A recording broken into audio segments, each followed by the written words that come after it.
Okay, sure. So Trick, you now have training in a mystical art of energy called Ki. You access this energy with a number of key points. Your monk level determines the number of points you'll have, as shown in the column of the monk table. So you'll have like one, or two actually, sorry. You can spend these points to fuel various key features. You start knowing 3 such features: Flurry of Blows, Patient Defense, and Step of the Wind. You you learn more key features as you gain levels.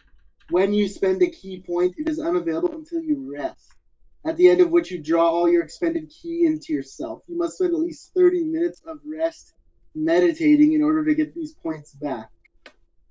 When you use, some of your key attacks will have a special save that needs to be made, which is 8 plus your proficiency plus your wisdom. So you have 3 new abilities, basically, that you have to spend one of your 2 points to activate. One is Patient Defense, and that means you can spend 1 key point to take the dodge action as a bonus action on your turn. So give yourself a better chance to dodge, essentially, attacks from enemies. Specialty. Yep. The other of the 3 abilities you get right now is Step of the Wind, it's called. You can spend 1 key point to take the Disengage or Dash action as a bonus action, and your jump distance is doubled for that turn. So you can try to get out of reach of somebody with Step of the Wind. And then you have also Flurry of Blows, which is immediately after you take an attack on your turn. You may spend 1 key point to make 2 extra unarmed strikes. So you add a couple fists in there as well. And then you also got at level 2 unarmored movement, which means starting at level 2, your speed increases by 10 feet while you're not wearing any armor or wielding a shield. So you're faster than everybody else as well. Naturally, you don't need to spend a key point on that, but the other 3 you can. So if you need me to ever review those, I can. I can copy paste them. I can do different things. That is Chi, right? Is it not? Well, it's Ki. So Ki, like Ki. Dragon Ball. Sean, you have these 2 abilities. At level 2, you have Danger Sense. At 2nd level, you gain an uncanny sense of when things nearby aren't as they should be, giving you an edge when you must dodge away from danger. You will have advantage on dexterity saving throws against effects that you can see, such as traps and spells. To gain this benefit, you cannot be blinded, deafened, or incapacitated. And this is like a passive? No. You have to. Oh yeah, that would be a passive. Yes, you do not have to activate that. You just always get advantage on dexterity saves that you can see coming. Okay. Additionally, you also get Reckless Attack. Starting at 2nd level, you may throw aside all concern for defense for defense to attack with Fierce Desperation. When you make your first attack on your turn, you can decide to attack recklessly. Doing so gives you advantage on melee attack rolls using strength during this turn. But attack rolls against you also have advantage until your next turn. That's right. So basically I get an advantage on attack, but then if the vamp or whoever has an attack next turn, I'm at a disadvantage, right? They get an advantage on me. Yeah, so you trade your defense for extra offense. Yeah. Okay. And also on the list of things, Kyle, you gained 2 spells. For those that don't know, he took Cure Wounds, I believe, right, Kyle? Yep. Cure Wounds and Speak to Animals as his 2 spells. He has, I guess, 1 in each slotted. I'm assuming you're going to take 1 of each to start the day. Because I am letting you guys rejig everything because we're assuming we took a rest outside of the crypt. So what else did we have here? So Rob and Jesse, you guys leveled up. Did you, Rob? You gained some interesting new abilities, as did Jesse. Do you guys have those on you right now, or should I pull those up? Yeah, I have it. So as a 2nd level cleric in the life domain, I've gained this channel divinity feature. So I can use it once per short rest, and I have two options right now. The first one is preserve life, so I can use it to restore up to 10 hit points divided among any number of creatures within 30 feet of me, up to half a creature's HP max. Doesn't work on undead or constructs. And then I also have turn undead, which It causes fear in undead, essentially. it like turns them around. Yeah. Yeah. Like forces them to like go away from you. They can't enter your sphere, your space, or anything like that. Yeah. So, and then Jesse, you got, I think, 3 different things, right? You got a new fighting style. Yeah, I chose for Paladin. I got a protection fighting style, which if I have a shield and a creature you see attacks a target other than you within 15 or 5 feet, I can use a reaction to impose a disadvantage on the attack roll. So if I'm standing next to someone, I can shield them, basically. Right, you basically add your weight to combat to make it more difficult for the opponent. Yeah, exactly. Plus I got some spells. And you got that, what is it, Holy Smite or something like that? Yeah, Divine Smite. That's what it is, yeah. Which is, it just adds to my attack with 2d8 radiant damage. Yeah, it uses a spell slot, is that correct, I think? Yes. We chose the wrong characters. And Dad, you added 2, was it 2 spells you added? I got Arcane Tradition, which gave me a school of spells I could pick. I took Divination.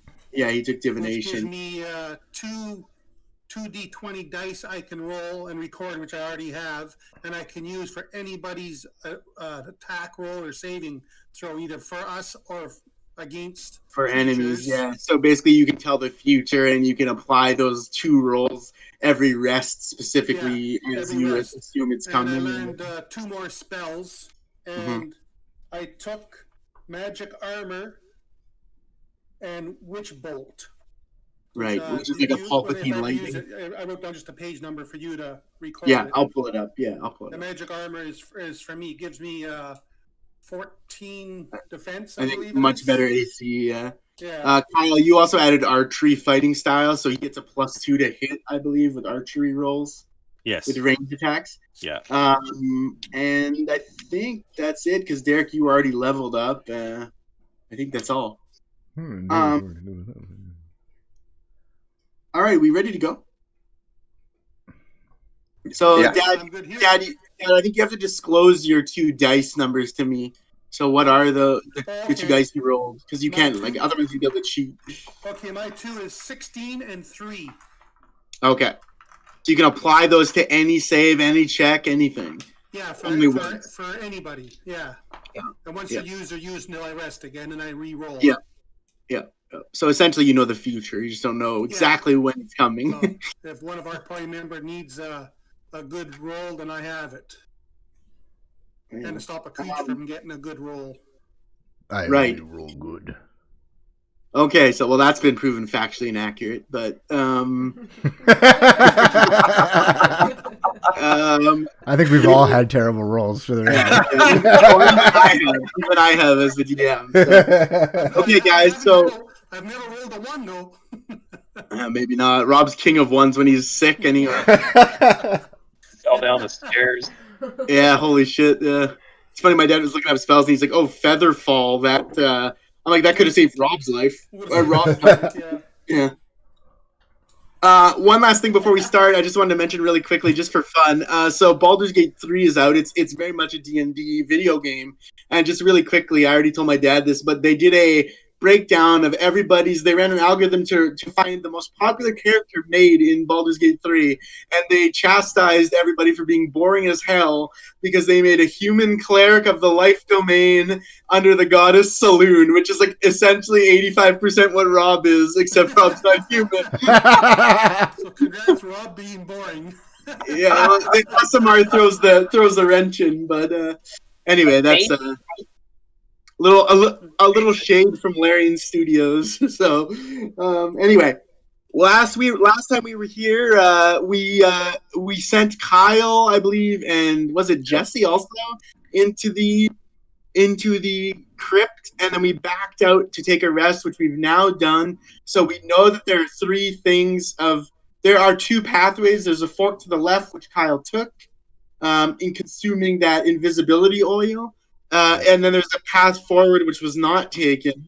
In the path to the left, there was a sarcophagi, there was a vampire spawn, and there was, very curiously, what looked to be a human, a nondescript human. Can't really tell too much more. There's like an old guy in there. So, yes, that right there is the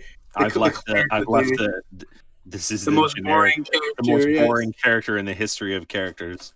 Yes, and they also included all the visual options that were most popular too. So there you go. Anyways, so guys, you guys know what's in front of you, but you don't know what's directly ahead in this crypt. How are we going to proceed in this situation? We think we have maybe seeing the end of this Valentine Manor situation. Who knows? But presumably we're on the cusp of it. So what's going to be the play here, guys? Well, I guess we have to decide whether we want to go left and into those three creatures or go straight, eh? And That's right. Yeah, and not know essentially. what's up ahead. So that's the choice we need to make. But we want to take what we know could be very dangerous, or take the unknown. Yeah. Leroy Jenkins. I'm going to have to agree with that Leroy Jenkins call. So you're saying take the left, take the fight? Yes. Or what presumably would be a fight anyways. I mean, that's it'll five. definitely be a That's fight. five There's three votes as well. creatures. okay. Any dissenters to going left in the crypt? Raise your points now, or forever hold your peace. Right. No, Right. I'm Exactly. good with whatever the party chooses. Okie dokie. So for the sake of it, I'm going to have you guys single file already head down there, and I'm going to get you guys in the situation where you're ready to jump in now against this group. But there is, like I said, what looks to be a slumbering vampire spawn, just like last time, with the kind of coiled up, but you recognize it at this point. And there's also this sort of vacant-looking old man here. Do you want to just charge in weapons up and start cutting them up, or do you want Well, before we do that, Alex, I'm going to use my magic armor and protect myself before we start. Okay, and that lasts 8 hours, right? It's an 8-hour, spell. Okay, so that's the use of your spell down then, okay. Yeah, I'm a spell I- down, yeah. I would like to drink my potion of invulnerability. How long does that last again? I think it's 10 minutes, but you'd have to confirm. Okay, I will. I'm also casting my Fiendish Vigor. Okay. Who wants to be super That's strong and drink a potion of Hill Giant Strength, which makes your strength 21 for an hour? Holy shit. I was like, I'll drink it. I don't have Trick? anything else. Trick? Hill Giant I'm Strength? just gonna hide behind you guys. Wow. My usual. Rich could have 21 strength, just punch people in the face. You're a martial I'll artist give monk. Trick- Imagine I'll give 21 Trick strength. Potion of Hill Giant Strength. With furious blows too. So Sean, it's only 1 minute. Okay, you gain resistance to all damage That's for true. 1 minute. So you can wait to take that till you're in a fight, right? Yeah. It uses an action, but you can. Again, let me look up resistance again. How many, like, how long does a turn last usually? Like, how much time passes by, like, 30 seconds? Like, I know. I think it's like a few seconds per. Was it not 10 seconds per turn, technically? I'm talking like something like full that. rotation, though. I mean, like a full rotation of the party, for example. Just so that I'm clear on something. Well, it would be 70 seconds for a full rotation of the party. 10 seconds a turn. Right, so- Party. Yeah, so it would last that one cycle. For the record, Sean, you gain resistance to a damage type. So in that case, damage of that type is halved. So you gain resistance against all damage types for a minute. So it'll half any damage you take in that case. It's not true invulnerability, it would seem. Just grants resistance. I'll keep it for now. I'll put on a dwarf beard. I'm going to put a dwarf beard over my face so that maybe they'll think I'm not an orc.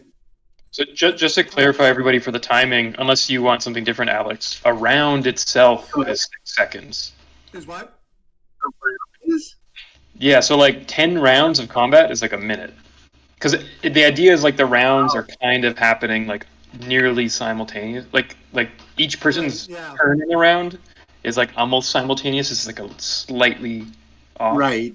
Okay. So you're saying that this potion of resistances can last like the whole combat then, easily. Potentially, yeah, depending on how long it takes before the combat starts and when he takes Right. it. And Hmm? but I mean, of course, it's up to you. Like that's just the Yeah, I'm not guideline. gonna be. Yeah. I'm not gonna. I tend to not like to be miserly on any of these metrics, really. So we'll play it. We're a as- big party it's good too, to know. so It's good to know. you may want to increase that. Right. Okay. So you guys have all cast spells and so on. In which case, I'm actually going to have to roll because. Well, actually, do any of these? Does mage armor require a verbal component, Dad? Should say V if it does. VSM. It's everything. So Okay, unfortunately, I'm going to have to test to see if that has aroused the people Okay. within. Given that you've proceeded to cast this just before we move into that area, Okay. it does not. You are lucky, Mm. so it does not rouse suspicions of any kind. Jesse, don't forget you do have the ring of charm animal as well that is embedded in your finger now Okay. from Arthur. Right. So what'll it be, guys? Weapons up and go after it, or try to talk to this old guy? What'll it be? Tell you what, why don't we roll for initiative? I'll track it right now, and the highest initiative decides what the party will do. They'll decide what they do first, okay? So everybody roll D20 plus your, I think it's plus Everybody your roll initiative. D20. I got 6, Alex. Okay, so 6 for Rob, 3 for me. 3 for Jesse. Okay. I like this. We're all plus getting, initiative, we're all getting Alex? the shitty rolls out of the way right now. Yeah. What's that, Dad? Initiative? It's plus initiative, right? I think we Yep. should try and kill the Okay, I got vampire spawn 16. first, right? You had 16, Dad? Yeah. What was that, Trish? Say again. I can't hear anything. What did Trish say? I can't hear. She can't hear anything right now, she said. Okay, well, can you ask her what she had said when she spoke? He wants to know what you said. I said I wanted to check the vampire first, but I can't hear anybody else. Just because if we wake up the vampire talking to the old guy, isn't like that bad. Yeah, it may be more difficult, yeah. I think we're past the point of talking. Oh, are we? I don't know. It's not. No, we're not yet. We're not yet. I mean, it's up to you guys. I'm having you roll initiative to make a decision. That's what I'm having right now. But this initiative will also apply to the combat if there is one. So I'm just doing it in advance. So let's keep going with the initiatives for now, and then we'll decide. I can hear it now. I So- rolled a 1. A 1. Damn. Noob? Kyle? Cybot? Wow, Jesus, everyone's struggling here. Yeah, but And Trish, did she roll hers? Did you roll? What? You rolled? Yeah? What is it? 5. You Say it heard again. that? 5? Yeah, she said 5. Oh my goodness. Okay, so And I rolled Last- 9. you rolled 9? Okay. All right, so that leaves Aljax. You want to make the group's decision on how to engage this? Yeah, I think we should talk to the old guy first. Okay. So he's sort of, you kind of peer in. Way behind. One of you guys kind of peer in, Aljax, you peer in. You notice he's sort of, like I said, vacant, sort of stumbling around. Almost looks like he's not present. How do you, can Trish hear or no? No, she doesn't. Discord's being lame right now. Lame. As it usually is, yes. So we'll see if we can wait for that to resolve. But what I'm explaining is that you propose a method by which you could catch this person's attention, sort of draw them out of the room, draw them towards you, or do you want to go up into the room towards them and the sarcophagi and the spawn that is currently Just like the call from where we are to him. loudly or softly?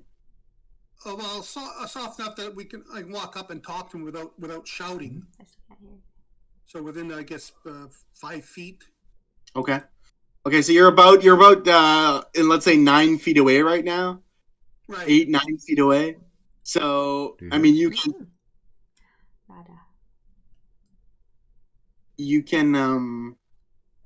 you can attempt to catch his attention if you'd like with something, with some sort of statement. It's up to you to make that statement first, and then I'll have to roll to see if it lands. Okay, and I guess I'm the highest initiative. I guess I'll go first then. I'll say, excuse me, sir. Are you in any need of aid or help? And are you here in your own free will? Okay, we lost Sean there quickly. Oh, okay. Roger that. I will attempt 2 separate rolls. Okay, I am not telling you what these are for necessarily. So I can tell you that your words have reached this individual's ears. There we go. And I can tell you that as a result of the rolls, Sean, can you hear me? No, I can't hear you. I can hear, yeah, but Trish still? It's working. It's working. Now it's stopped again. Well, I am not speaking at the moment. Maybe that's why. No, it's not working. Trish, can you hear us? I can hear you through Sean's microphone. Oh. Not through mine. What if it's like Discord audio, like output device? Maybe. I heard that. Because we'll have to wait till she can hear. So she. Yeah, of course.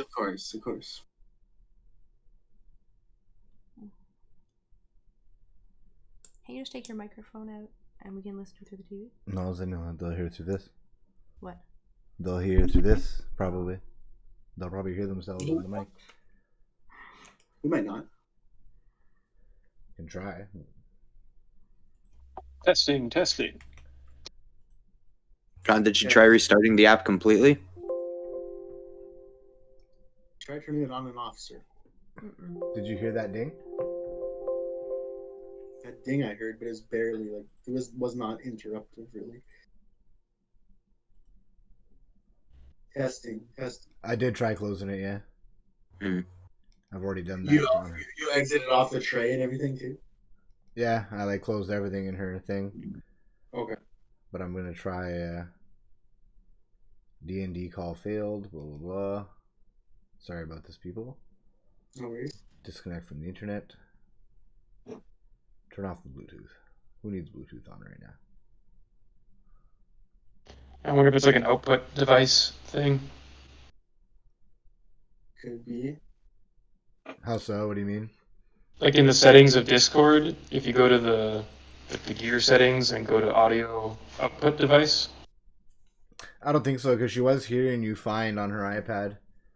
She was hearing you fine. It's just all of a sudden like hardly loads the video, everything's super choppy. I'm sure it's just an internet thing. Oh, okay.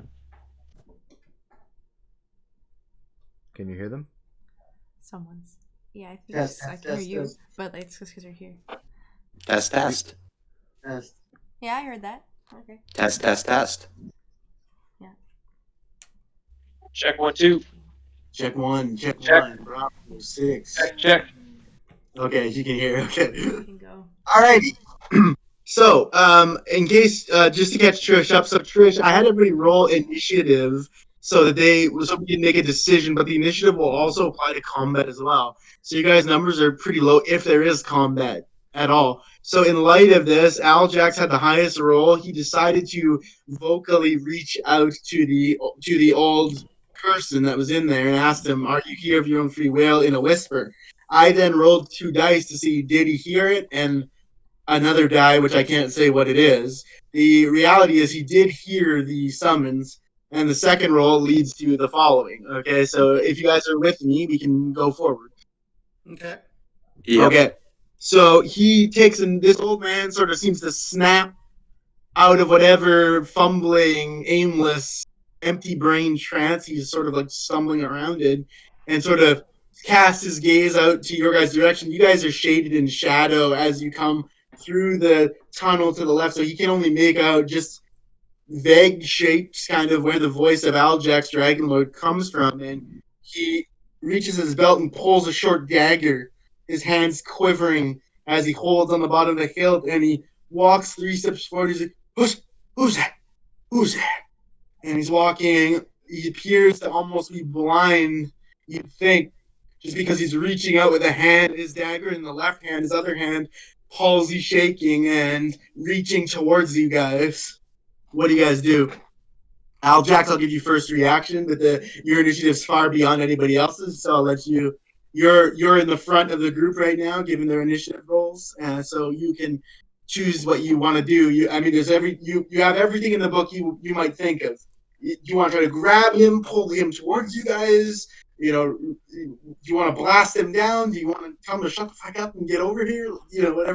Whatever you think is best. You have any option you'd like, really. He's within grabbing range. He's close a distance about 4 feet away, but he seems to not be able to see you at all fully. Are we gonna take him down, guys, or? I'm gonna request this decision be made within 30 seconds, just because he is coming towards you. So I'll time you guys. 8:47. I can use my breath attack on it if you guys want. If we not gonna bother talking to him. Make the choice quick. 10 seconds. I'm using my breath attack. Do it. All right. So it's a 15-foot cone, and he needs a Constitution save. He does, eh? Okay. Let me check his statistics. I have them in front of me. Just give me a quick moment here. Where is he now? Okay, so he needs to do a Constitution save. Against what is your spell DC? Wait, no, it's not spell. What DC is it, Dad? Okay, my DC is 8 plus my Constitution, so it'd be 22. That doesn't seem right. 8 plus 2 is 24. That seems way too high. Well, 8 plus my Constitution plus my 2 bonus. So my No, Constitution... you don't actually get your Constitution number, do you? That's insane. Well, it says it should be your Constitution. 8 plus my Constitution proficiency. So it's a modifier. Yes, exactly. Okay, so 8 plus 1 plus 3, so it's 11. 11, okay. And he has a Constitution of 15, a plus 2 on this die roll, okay? So 11 he has to beat? Yeah. He does not succeed his Constitution save, so please describe the rest of the damage. 2d6 damage on a failed save. 2d6, eh? Yeah. Yeah, let me see what we got going on here. 2d6.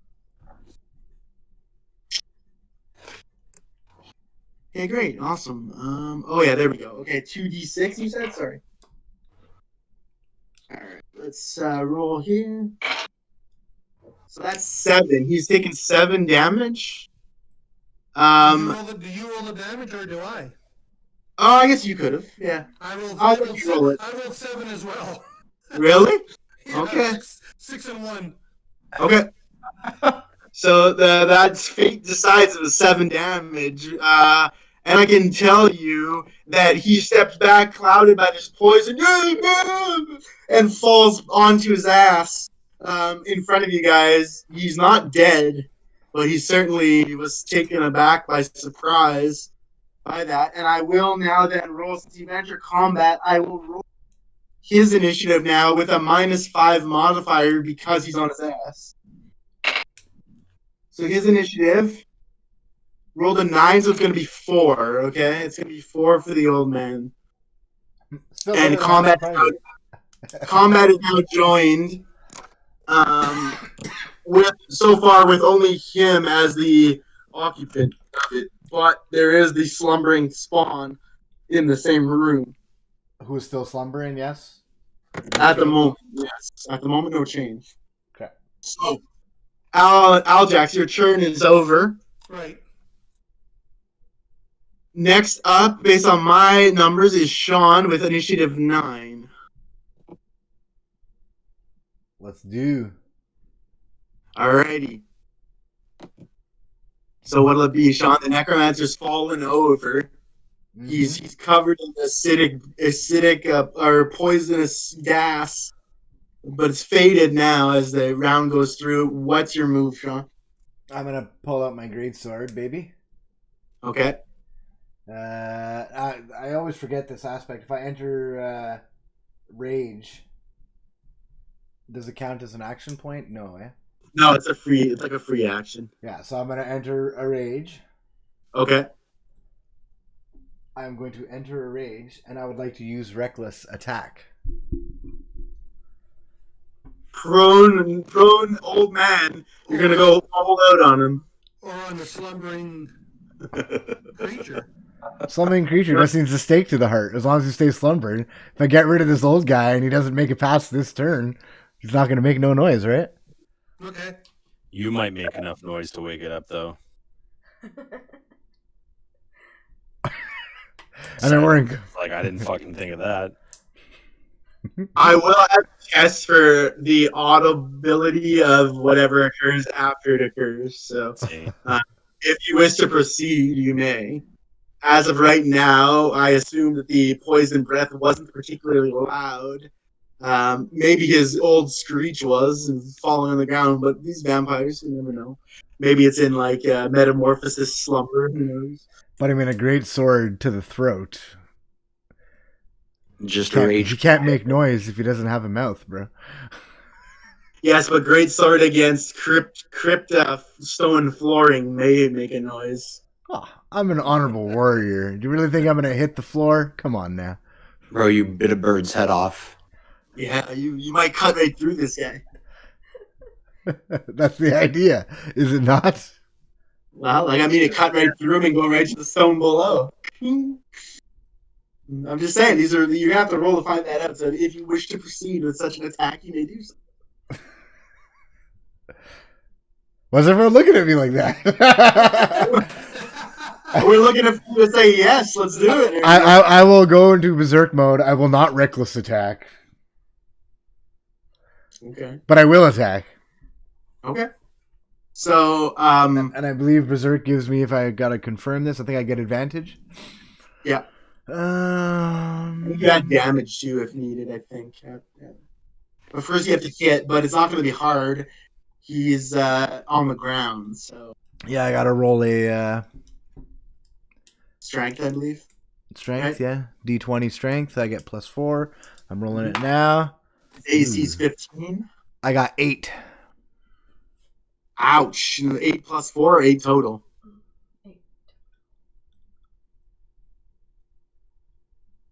8. Like, did the dice say 8 or did total? The dice says 4. Okay, the dice said 4, so the dice total. says 4. But Okay, it's 8 total. But there is one confusing thing here for me, Alex. Yeah. I don't know if my sheet's right here because on my strength it says I have a +4 modifier, but then in my proficiency I have +6 on strength. Oh, then you should have 6, not 4. Okay. And then also being level 2, did my strength go up at all? No, it doesn't go up yet. Okay. So that's +6. Yeah. So that is 10. 10. And okay, I'm in a berserk. Just let me double check. Mm-hmm. I don't know if that's enough or not. While raging, sorry. You have advantage on strength checks and strength saving throws. When you make a minimum attack, you gain a +2 bonus. Okay, so it doesn't have anything. You have advantage on strength checks. Well, Sean, would you like to use my roll of 16, or you want to save that? I mean, I would save that, but I also have some luck points if we got to boost it. I can't remember what I need. I can't remember what I had to beat in this scenario. His AC is 15, but I was gonna give you a bonus anyway because he's on the ground. So let's say it's enough because you had 10, and I was gonna give you a 10. 5, so it's enough. It was enough at 8, but it's enough at what it is. Okay. So now I get advantage. So I roll 2d20. Well, now you're rolling for damage. D6. Oh, that depends on my weapon. Well, whatever you're. I think it's like wasn't it? It's 2d6 slashing damage. Okay. Give me a moment. This is a 6-sided dice. Yes, this is a 6-sided dice. So 2d6. Do I get an attack bonus? When you make a melee weapon attack using strength, you gain a +2 bonus to the damage roll. There you go. This bonus increases as you level. Right, but I don't think it increased yet. I could be wrong, but I don't think Okay, it did. well, we'll just go a +2 for now. Okay. So 2d6, so I got 7 + 2. That's 8. 8, you took 7 damage earlier? That'd be 9, actually. 9. Okay. Yes, 8, 9. My apologies, yes. Yeah. Okay. So, Sean, I'll let you describe the arc of this blade, but I'm going to stop you midway through to narrate the rest of it. So, he's on the ground. You pull your great sword out, and what happens up to the point that the sword's about to make contact, at least? I'm going for his chin. I'm going to try going for like a downward but angular thrust to try and avoid hitting that stone slab ground, you know? To avoid making some noise. I like it. If you can see it. Oh, you can't see that camera. Hold on. Here's my hand. Downwards angular thrust. Okay. On his whole thing. Alrighty. So as that blade comes in, the old man, seeing his life flash before his blinded eyes, as it were, he reaches a hand out, but it's too late. You cleave his face straight off, basically, from the chin all the way up to the scalp. Great sword, he's dead, and there's quite a lot of blood spraying from that. But he tried to say something, could not. He is now dead, so you guys can split 100 XP amongst yourselves. Don't put this on me. Don't put this on me. 14 XP each. Congratulations. Trish is like, you killed another. I'm not the one who started this fight. I had no say in this one. I started it because he pulled a knife. Fair enough. Now we know what's up. Poor old man, scared, pulls a knife. Yeah, well, should be consorting with evil. Mm-hmm. What's he? He was clearly a slave to these vampires. Make a stealth check and try to loot his body, or you can leave that for later. Up to you guys. Leave it for later. I think we should leave it for later because the smell of all this blood might rouse someone. That's what I was thinking. The blood might pop the vampire's curiosity. You beat me to it before I can do my roll. It in fact does. Fucking good job. So the smell, the irony tang of the human's blood splashed across the base of the crypt. It's not long before the bestial vampire spawn spreads its wings open, and with a visibly large teeth howl, sort of busts out of its slumber and sees the corpse, and its eyes slowly from the corpse go up and then lock eyes with what would be Urza Doomhammer at this point. And I'm now going to roll for initiative because this vampire spawn, It wasn't me. he'd rather take fresh blood than already tainted blood, so here we go. Saw the marks on my shoulder. Initiative will be 11 for the vampire spawn, and no stealth stake opportunity will be presented. So this will be a tried and true combat like the one before. Do we have to re-roll initiative, or are we still like in the same kind of sequence? I'm leaving you guys as you were. So 11 will be added to the list, with your 2 turns being completed, yours and Aljax. So vampire spawn. So being that he got 11, unless Aljax, actually, yeah, he'll be next. I was going to say, can you use your divination to... I guess there's nothing you could apply it to against him. You can't really apply it to his initiative. I think it's just saves or... No, yeah, it's attack or saving throws. Okay, so Vampire Spawn, I'm just going to pull him up here again. Sorry, guys, but I didn't pull the knife. Why are you looking at me like that? I'm getting all these dirty looks. I didn't do this to us. Just remember this, all right? You could have just Alrighty, like, guys. held on to the old man. I wonder if we knocked him out, if that would have worked a little bit better. So the vampire spawn immediately advances towards you, Urzog. And it will attempt.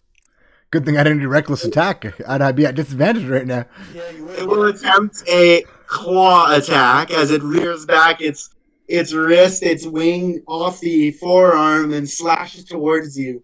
So it has a +6 to hit against your armor class. Which is what? Can I use a protection? Yes, you are within range to add disadvantage, Jesse, if you wish to do so. My armor class is 10. Okay, so Jesse, you're going to give him disadvantage, is that correct? Right, exactly. Okay. Okay, so Jesse, I'm going to have you come beside Sean, though, for the visual effect of it. So I'm going to ask you to step forward as a reaction and get beside Sean, shield up in the air. Are you comfortable with that?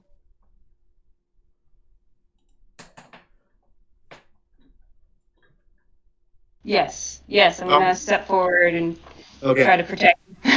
Okay, so shields up and adding the call towards protection. The call of protection drives Jesse forward. Shield up, and the vampire will roll now a +6 to hit. And it's a strength attack, I believe. Let me double check. And yes, it is. So +6 to hit. So AC. Okay. So that was one roll. Wow, and lucky you guys, it's a critical fail courtesy of Jesse's disadvantage applied. So as the... High five, gal. It was a 3 and a 1, so he had just under. He had +6 to hit, so he rolled a 9 at best, but disadvantage forced it into a 1, which forces it into a critical fail, regardless of bonuses in this case. So I'm going to describe it as such. So as the claw comes in on Sean, Jesse, your shield props up in its first use in this manner, deflects the claw and shatters a fingernail, and I'm going to apply 5 points of damage to the vampire as he grasps his claw. His index finger claw just breaks off the steel shield, and he's taken aback by that, and will gain disadvantage. Sorry, you guys will gain advantage on your next hits against him. Because of his shock that his claw snapped. Maybe he wasn't fully developed or what, but 5 damage points on the spawn and advantage for the rest of you guys. Nice job there, Jesse. Nice job there, Gal, I should say, with the defense. High five, gal. So let's see, 5 damage and Vampire disadvantage. spawn. You're a pussy. Stop antagonizing it. Okay, next up we have. He's like, ow, my toe. Next up we have Rob. Rob, you have 6. You rolled a 6. You are up. Sal. Kyle's 8. Okay, Kyle's 8. Right. Sorry. Thank you. Well, you guys rolled shitty. I know. Right, I gotta chop the old guy's face off, and I get the blame. So the same rules apply. The stake is going to be your main method of doing damage. However, he's away.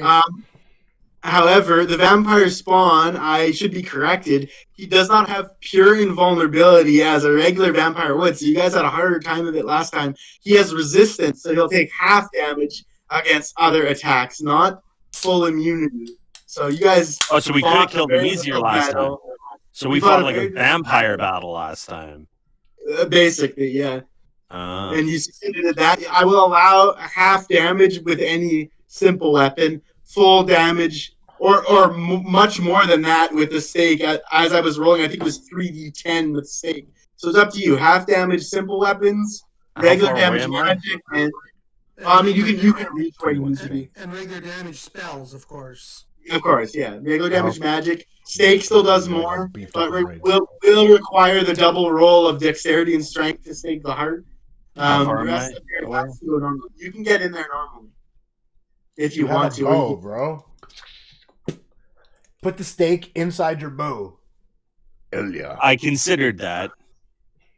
Is that a possibility? Can I do that? No. It's D&D. No. You can do anything.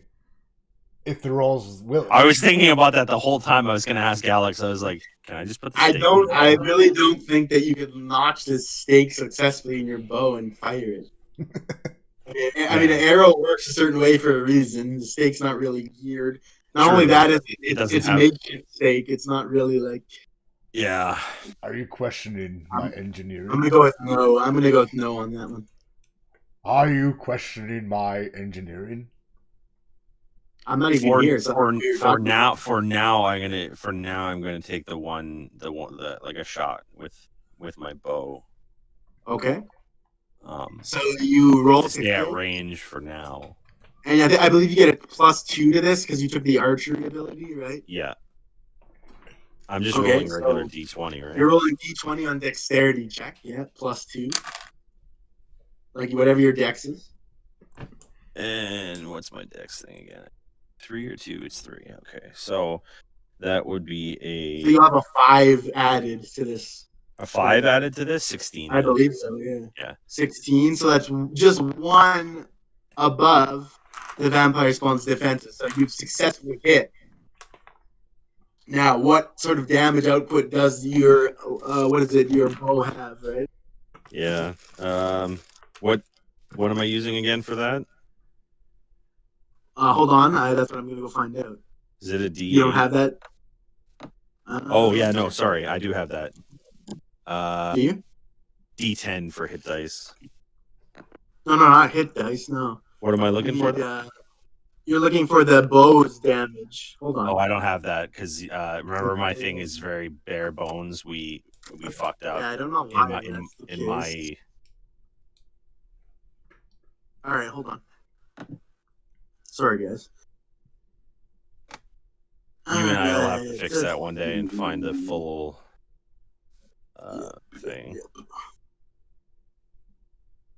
Heck, Is it a longbow? What are you running? Again, this is like a half thing. I think it's. Even a half thing. What do you mean?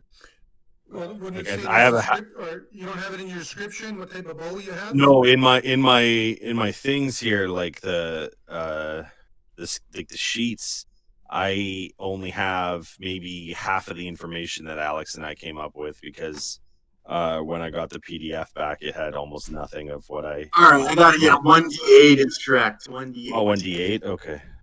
Because my equipment is all empty on this sheet and stuff like that. So yeah, you'll have to fix that. So this number will be halved because he has resistance to simple. Okay, so it's halved. All right, so 2 then because I rolled a 4. Okay, so he takes 2 damage. Yeah. Okay, and had taken 5 to the shield deflection break his nail. Let me just record this. 2 damage. 5, 2, so that's 7 total damage on him so far. Do you want to do anything else? Like, do you have any other bonus actions you want to do, or anything like that before we move on? Just quickly before we move on, one thing, Alex, actually, I did want to ask you about this.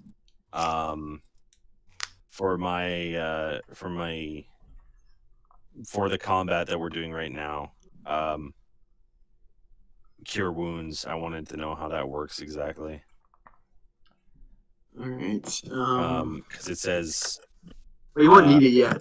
No, but I'm looking just for a future. You do that as an action as opposed to taking a fight. Shot. Yeah. Okay. All right. I have the data here, but the info's here. Yeah, but you won't need that quite yet. So just let me dig that up as we go here. It was just for my future for when I just rather than blurting it out, right? Yeah. It's 1d8 healing creature you touch. Yeah. Plus whatever your spell modifier is. Which is what? Oh, well, you'd have to have it on your sheet again, which you probably don't. Are you? What's for you? Dude. Let me see. Oh no, I see it. Because that's Arcana, right? No. No, it's like not- like an actual spell. Yeah, Oh, yeah. I think it'd be wisdom. Honestly, Oh, wisdom. Okay, +2 then. I'm pretty sure it'd be wisdom, but A lot of the ranger spells I noticed is wisdom modifiers. But anyway, check. just so I know for future. I've got nothing else to do this. Check. Spellcasting. Let's see. Where does it say? Much as a druid. Blah blah blah. Spellcasting ability. Your spell save is 8 plus your proficiency plus your wisdom modifier, and your attack modifier is your proficiency plus wisdom. Yeah, wisdom. Alrighty. Right. Alright, moving on. Next up would be now it's Rob, correct? It's Sal now. Yep. 6 on the list here. Has Bale gone yet, or? Bale rolled a 1. Oh, right. I Sorry. rolled 1. Sorry, I Bale, go. thought you were a lot higher than that. Nope. So, question for you, DM. Shadowing. Yep. So I picked up one new spell, which is create or destroy water. Okay. So was that actually something like I remember we talked about like vampires are vulnerable to water, Yes. like any certain type of water? Half Is the this- I will double check for you. You specified running water. Vampire weaknesses. The vampire has the following weakness: forbiddance. It may not enter a residence without invitation. Harmed by running water. The vampire will take 20 acid damage if it ends its turn in running water. Stake to the heart. The vampire is destroyed if a piercing weapon made of wood is driven into its heart. Oh, maybe you can make it stand in a pool, Rob, of running water. You can make up to 10 gallons of clean water, and I can do different things with it. Like I can make like a 30-foot cube fog, or I can make it rain on like a certain spot. I can fill a container. Well, rain would be running water. Rain would be running water. Yeah, the only thing is like I'll be right back. I don't know if it would last that long enough. So maybe Well, Maybe. does it say how long the spell lasts? it just says it's instantaneous and that it's 10 gallons of water like appears. So if I imagine 10 gallons of water appears, like that'll fall in like a second, I imagine. Right, true. But doesn't it say it didn't? And how much damage does that do, Alex, to running water? 20. Didn't you say If they end something their about- turn though, right? Well, if it's in running water, like I'm assuming it would last like a whole round at least, no? Like if you're gonna make it rain, can you make it rain inside though? That's another thing. I'm guessing you could. Yeah, it's like Well, this listen- transmutation spell. Like it would actually be like creating water out of like thin air, Right. Can you just like spray him with a hose thing? Like a hose shot? No, it's more like if there's a container, like I can fill it. If there's like an area, I can like make a fog, or I can make it like rain on him. Okay. I Well, can. go ahead and make it rain on him. I'll allow it because it is a running water. I will apply a 20 acid damage to him if somehow it is like. I'm assuming it's successful simply. I think I'm gonna save for now, just because it's a spell slot. I might save it for the other vampire, but I just wanted to know how that would potentially work. What I'm gonna do though is I'm going to do guiding bolt, Okay. which is a spell attack, and it's a basically a flash of light streaking towards him. Okay. Now, what is the DC on that spell? So Or does it attack just AC? it's the AC, and I get +5 on the attack. Okay, so he has 15, so you may roll. Okay, is he still on? Do I still have advantage on the roll? Yes, you will. Yes, you will for the rest of this round entirely. Okay, 19. 19. Okay, so that's going to succeed, obviously. So, what type of damage is it? This will be radiant damage, so like lightning damage. Yeah, it doesn't have resistance to that. So, how much damage does it do? So 4d6. All right, go ahead and roll it. 24. Good job. Go. Sal. Go. Big numbers, baby. Big numbers. First time not rolling ones. I love it. So 15. 15 damage? 15 damage. Alrighty. And additionally, on a hit, my screen just turned off for a second. 1 second. No worries. Additionally, on a hit, the next attack roll made against the target will have advantage due to a mystical dim light glittering on the target until then. Already you have advantage, so I don't think it does anything. Yeah, I don't think that would have effect, unfortunately. Yeah. No, they don't pile on. Right. So currently that's 22 damage done to you guys, by my count, total. And he has 82 hit points, okay? Well, I'm done my turn. And for the record, though, the vampire will regain 10 HP at the start of its turn if it has at least 1 hit point and isn't in sunlight or running water. If the vampire takes radiant damage or damage from holy, this trait doesn't function at the next turn. So good job, Rob. You have denied the regen. You have denied the regen, Rob. I think it's tricks now. Yes, it is Tricks. Tricks, you are up. Alright. So what do I have to, like, if Rob gave me that drink, what is it? It's just like he gets damage? No. It would make your strength 21. Okay, So makes you'd be my much strength. stronger. But the thing is, as a monk, to attack and hit you, use dexterity over strength. So it might not actually be necessary for you to use that at the moment. Keep in mind, you do have the 2 key points you can use as well. And I can describe those abilities again if needed. But you may want to consider Flurry of Blows in addition to whatever else you're choosing to do. Yeah, maybe Flurry of Blows. Why not? Okay, so you're making just an armed attack, so you're making a stake attack? Yeah, stake attack. Okay. So you're going to make a stake attack, and then you're going to add a Flurry of Blows to it after? Is that my understanding? Yeah. Okay, so here's what we're going to do. So the stake attack, as usual, I need you to roll a dexterity check to get on target. So please do that, and I have a hidden difficulty for that. +3.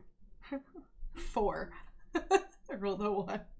All right, your stake attack will not succeed. Glass off. I will allow you your 2 unarmed strikes as per Flurry of Blows. The damage will be halved, however. So I believe it's 1d4, I believe, plus 1 in your case because you have the Kobold Claws. So 1d4. So it'll be 2d4 in this case damage. Actually, you need to roll a hit with those too. My apologies. So I need you to roll the hit against this AC of 15. So roll d20, taking your dexterity into account. Dexterity modifier. 9. Okay, 9. 9 plus 4. +3, sorry. +3. Oh, I'm sorry. You guys have advantage as well. Please roll the stake attack again. I forgot that. So I'm gonna, go back a step and roll the stake attack again, the d20. 20. There you go. There you go. Finally. 23. All right. Okay. So you've hit your target straight on. Now I just need you to test for strength to see if you puncture through its rather thick, matted torso. So just go test the strength with your modifier. 8. So -1. Okay. And she has advantage, so I'm going to allow another roll on that as well. 8. Taking the highest. So it's the same. Yeah, same thing. Well, you could say. Okay. All right. So the stake attack will not be successful. So now let's jump back forward to your 2 Flurry of Blows strikes. Okay. So roll the hit on 2d20. I can do it at the same time. Doesn't matter. So yeah, your dexterity is your modifier here, and you're going up against 15 armor. So I'm taking the higher one or the higher one? 17. Well, no, 17. Okay, you're actually making 2 separate attacks. So roll them again now. So 17 will hit. +3. Or does it not matter in this scenario? It doesn't matter. 15 is the base, so it's good. One more. Now roll the 2 dice again. No, you gotta roll two dice again. Yeah, it's your advantage. Yeah. So 10. 13. 13, so that's not going to. So you're going to roll a d4 now, Trish, +1. d4 +1. Triangle die for damage. Triangle die, this one? Yeah. That's the only one? Yeah, but +1. Okay. plus a 1. Plus 1. 2. So half that is 1. So you've dealt 1 damage to him. Ooh. Alright, so that's Trish, that's your turn, I believe, unless you want to use your other key point to like move out of the space or something like that. It's up to you. No, But that's wait, I guess. Okay. It's not his turn next? No. No, it's it should be Bale's next. Oh, no, Jesse. Jesse's next, sorry. Yep, okay. Yep. I want to do a spell first. Okay. It's called Divine Favor. Okay. And so it takes one of my spell slots. I have 2. And it's until the spell ends, your weapon attacks deal an extra 1d4 radiant damage on a hit. Oh, baby. Okay. Yeah. Yeah. How long does the spell last? It lasts a minute, but it's a spell that requires concentration. Okay, so if you're hit, my concentration might break. Okay. Exactly, yeah. Okay. Okay, so I'm doing that. Okay. Divine Favor. It's a bonus action. Oh yeah, and it's a bonus Yes. action. So you just apply it and then continue on, I guess, right? Yes. So Okay. calling on the divines, and I do want to do a stake attack. Okay. So you're adding radiant damage to this? Okay. Yes. Alrighty. Okay, so as usual, roll the dex to target. Okay. I have a hidden DC for that. So I got with advantage, right? Yep. Okay. Sorry, yes. Advantage until we get Bale's turn completed here, and then advantage will be over. So my roll is 15 total. 15 total? Yeah. That will not succeed, unfortunately. So the stake attack, again, does not hit the target. That'll be your action unless you have something else for us. Nope. Okay, Bale, you're up, and unfortunately, because you rolled a critical 1, Bale, I'm imposing a degree of fear upon you in this situation, by which I'm going to confer disadvantage upon you, as you're not quite sure. You're the one guy without dark vision. You can't really see, well, not the one guy, but you're one of the only without vision. I'm going to say that you can't really see too well down here, hence the 1 roll. I'm going to give you disadvantage on your rolls for this turn only. Okay. I suppose that's fair.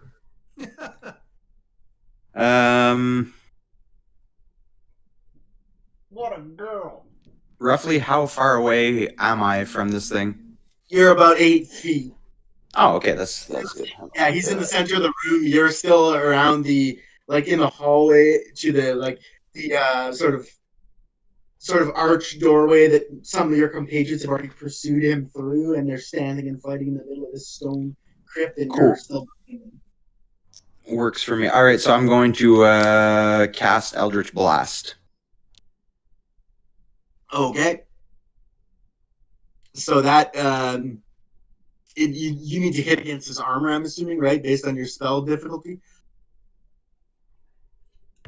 I just have to make a ranged spell attack. Yeah. Right. Yeah. So you may proceed when ready. So with disadvantage, 5. So it would be 11. 11 against the AC, and that's with all modifiers applied? Yeah, that's with my spell attack bonus. Okay, so that will not be successful, unfortunately. So your Wish Bolt launches, crackles with energy, impacts the vampire, and he emerges unscathed. Anything else? No, that's it. Okay. I'd be disappointed with myself. Was that a cantrip or a spell slot, Derek? Huh? Was that a cantrip? That's was a cantrip. Cantrip. Okay. All right, guys. So that's round 1 completed. If I'm not mistaken, I am removing all advantages and disadvantages that were conferred last turn. Going first, it's Al Jax, followed by the vampire Spawn. Okay. Wait, so wasn't I it? will- Wasn't it? Aljax, Sean, then Spawn, or Spawn's 11 now. Sean's 9, so Spawn. okay, all right, in later. all right. Sean's hit turn was killing the old man. So Okay, well, I'll use a cantrip Firebolt. okay, And it's a hit versus target AC. okay. So what is your spell range attack? It's intelligence. I think it's 8 plus intelligence plus proficiency or something. Yeah, 8 plus 8 plus intelligence. Mod plus A's plus proficiency, I believe is how. Yeah. Okay, so it's 8 plus 3 plus 2, so that's Okay. plus 5, so 13. 13 what? Oh, is your Is oh my proficiency total 8 plus 3 plus 2. So it's 13. wait, hold on. Am I thinking this wrong? That I think that's not how you do a ranged spell attack. Is it, Rob? Am I confusing this here with like a regular spell save DC? A ranged spell attack, or is this a Yeah, save? yeah, It's it's a ranged spell attack. spell attack. So I think I got this confused actually. Okay, so it'll be basically a roll a d20, and then it'll be those modifiers. So Right, sounds so like the they're plus fives. 5. Yeah. Yeah, so roll a d20 and then plus 5, and then that's Right. the attack. And, hit. Okay. and plus 8 too, right? No. That's for the Plus saving five- against. plus 5 total. Yeah. My mistake. I got it wrong. Okay.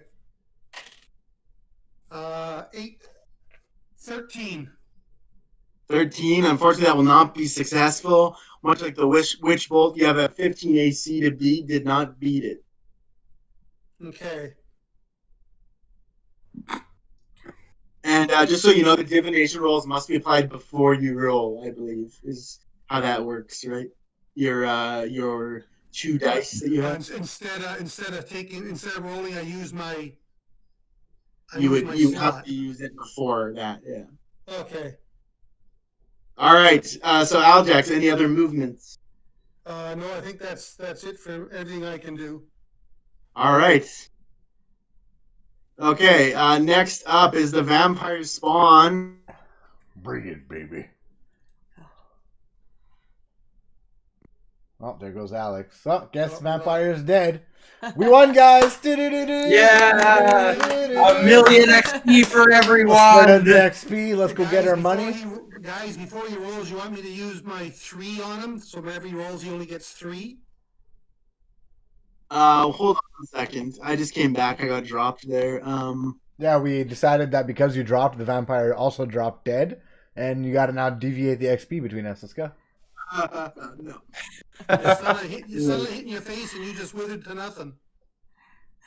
Okay, so nice try, but no. So if was it Urzog and Gal? Were you the 2 front people in the fight here? I would definitely. You support with the shield. Who was it that you supported? Urzog. Yeah, Urzog. Urzog, right? I thought so. Okay, thank you. All right, so vampire spawn. Sorry. Go ahead. Okay, and just let me know before you roll, though, Alex, because you might be taking one of my rolls. Will do. So I will declare what he's doing, first of all, and then I'll let you decide whether to apply it. So he's going to attempt. Hold on. Going to attempt a claw attack, which is a +6 to hit, a 5-foot reach. He's going to target Gal on this attack. You may, if you wish, use a divination roll at this point before I proceed. Okay, Gal, it's up to you. I have one roll of a. Well, no, Dad, it's up to you because you see the future. It's up to you. Well, can I converse with my This is partner? basically, well, not really, because everything happens really fast. Remember, so you can't really be like, oh, like basically all you can be like is like, fuck me now, and this. Okay, you're taking a roll of 3. Okay.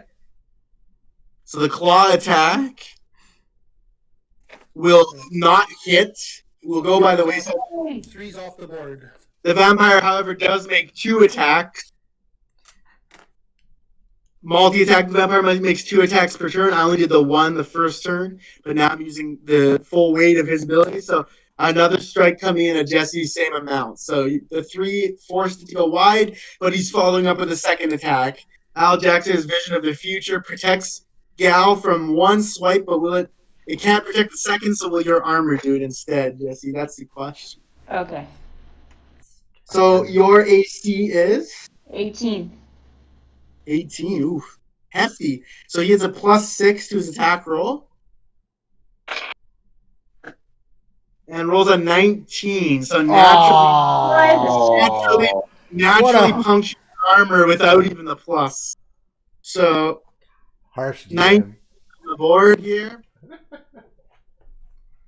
And it will go like this. It is a 2d4 plus 3 slashing damage. 2d4 plus 3. Where are my d4s? Where are my d4s? So 2, 4, that's 6 plus 3. So that's 9 damage, Jesse. Okay, and then I have to do a con save for my concentration. Your weapon. Okay, go ahead. So you take a slash across the face from the vampire. No.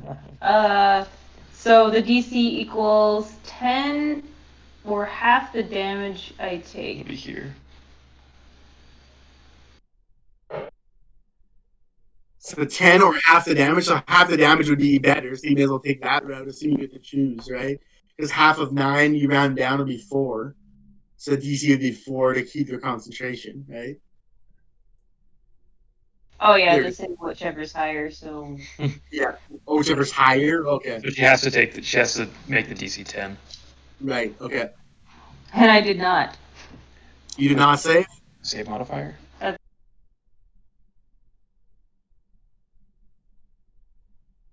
Yeah, my roll did not make it. So I lose concentration. Okay, so your spell is going to fizzle, Jesse. You get slashed across the face, taking 9 damage. What is your health total now? Do you know, or do you know where you were at? So now I'm at 11 HP. Okay. 11 HP. You were at what, 20? Yes. Okay. All right, so Jesse hovering just above half. The vampire's 2 attacks are completed. The vampire's turn is over. Proceeding down the initiative list. The vampire, by the way, as he slashes, your blood comes free from your cheek, Jesse, and he seems to revel in the spray caused, and seems more confident going forward. I'm not saying that means anything, but that's all I'm relating to you guys. So next up would be Sean with the 9 initiative. Sean, I believe you're still raging, yes? Yeah, it lasts. I believe it lasts a minute, or if it's broken, like if I'm attacked. Right. So let me confirm that. And I'm assuming a minute has not passed in this battle? No, it has not, no. You have advantage on strength checks. Your rage lasts 1 minute. It ends early if you are knocked unconscious or if your turn ends and you haven't attacked. I attacked. Okay, so you have to go. So, yeah, you did. So it's still active, yeah. So what will you do? Will you make a stake attack or a greatsword attack?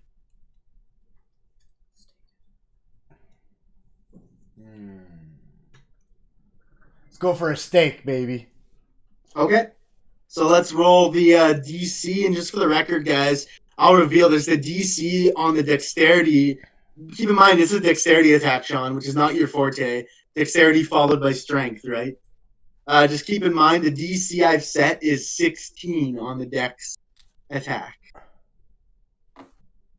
16 DC. The strength is less than that. The strength is 14. Did we confirm that we cannot use luck points in battle? No, you can. You can. I'm only allowing up to 5 total to be used in any given thing, and only once per turn. So I got to do a dex check? Yes, if you're trying to target the 16. yes. Yeah, so that's what I'll start with. Targeting the heart. Yep. You got to beat 16, including your modifier.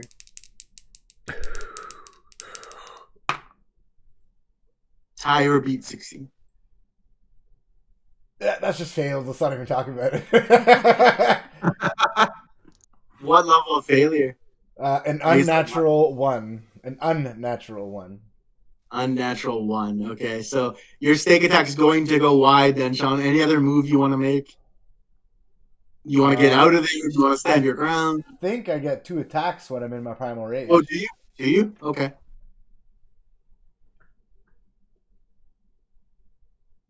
I thought it was just add strength checks and strength saving throws. When you make a melee weapon attack using strength, you gain +2 bonus. You have resistance. You're able to cast spells. You can't.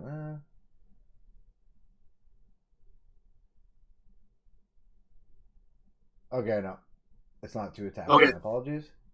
Okay, so if you have nothing further, we'll go on down the line. Next up is Kyle. Kyle, what do you have for us here? You got 2 spells, you got the bow, you got some weapons, you got a stake. What'll it be?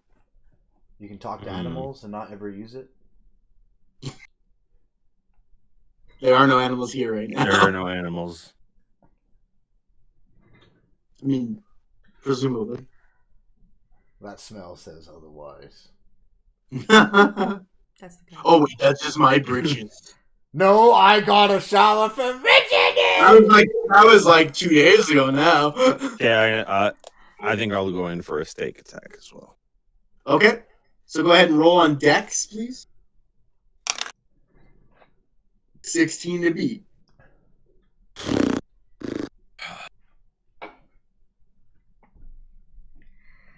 Even with my modifier, it's only a solid 13. That's You can it. spend 3 luck points.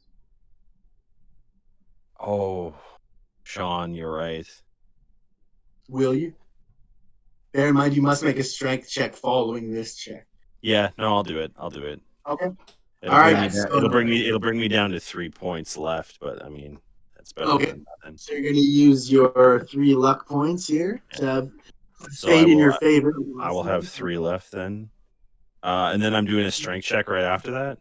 Yeah, and that's to puncture the actual skin and get to the heart.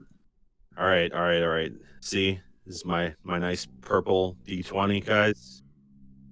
Yes. Your atomic purple D20. My atomic purple D20 has rolled a 19. Oof. So the connection is true from Kyle. So Kyle, please roll 3d10. 3d10s? Okay, well I gotta go get not half. Not half.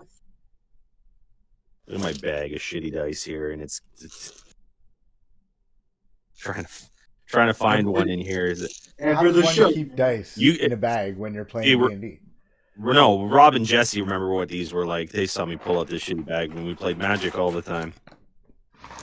It's this nonsense thing full of dice. D10s. What are those ones that look like again?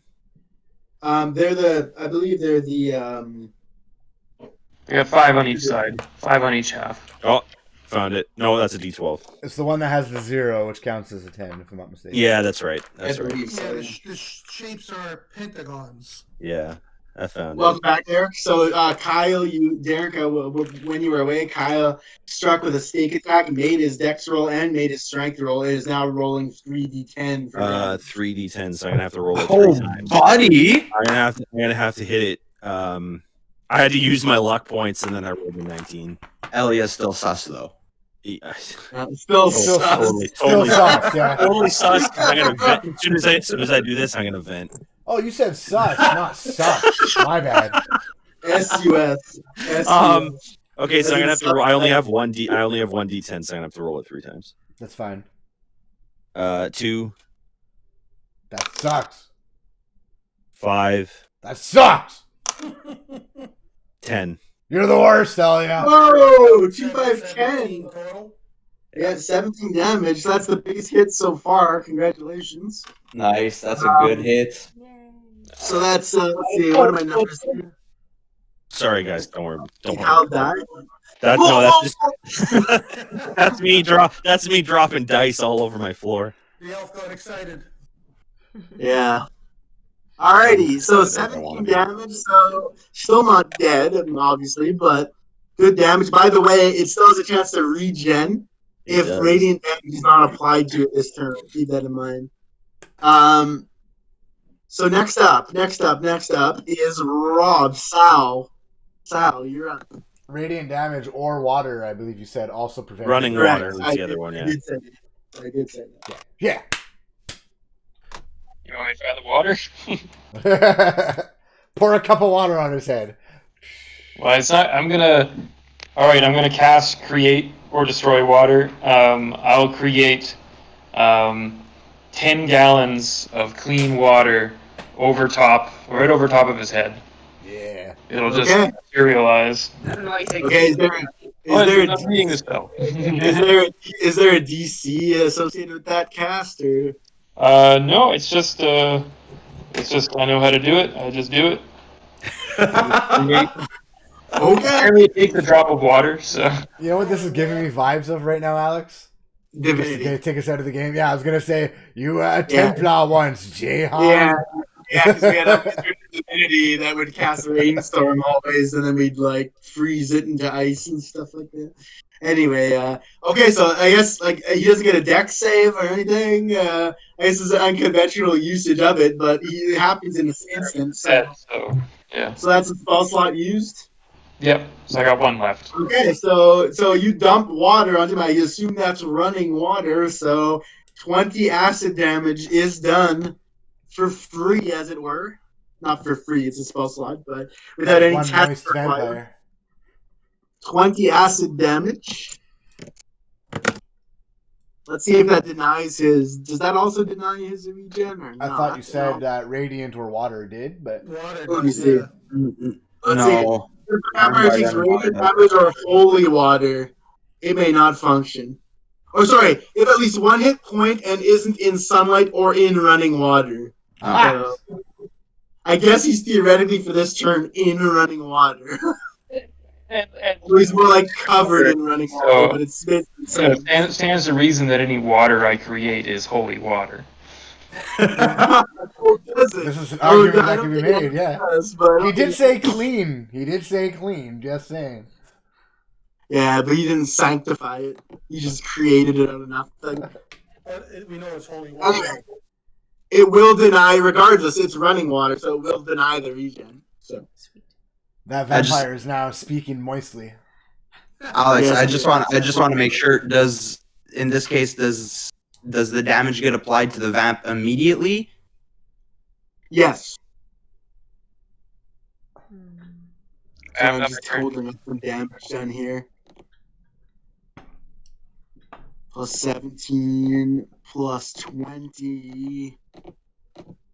Well, that's 60 damage on the nose, you guys. So he has 20 left. with Tristan's 1. That's 60 total, and then so that means he has what did I say? 82. So he's got 22 remaining.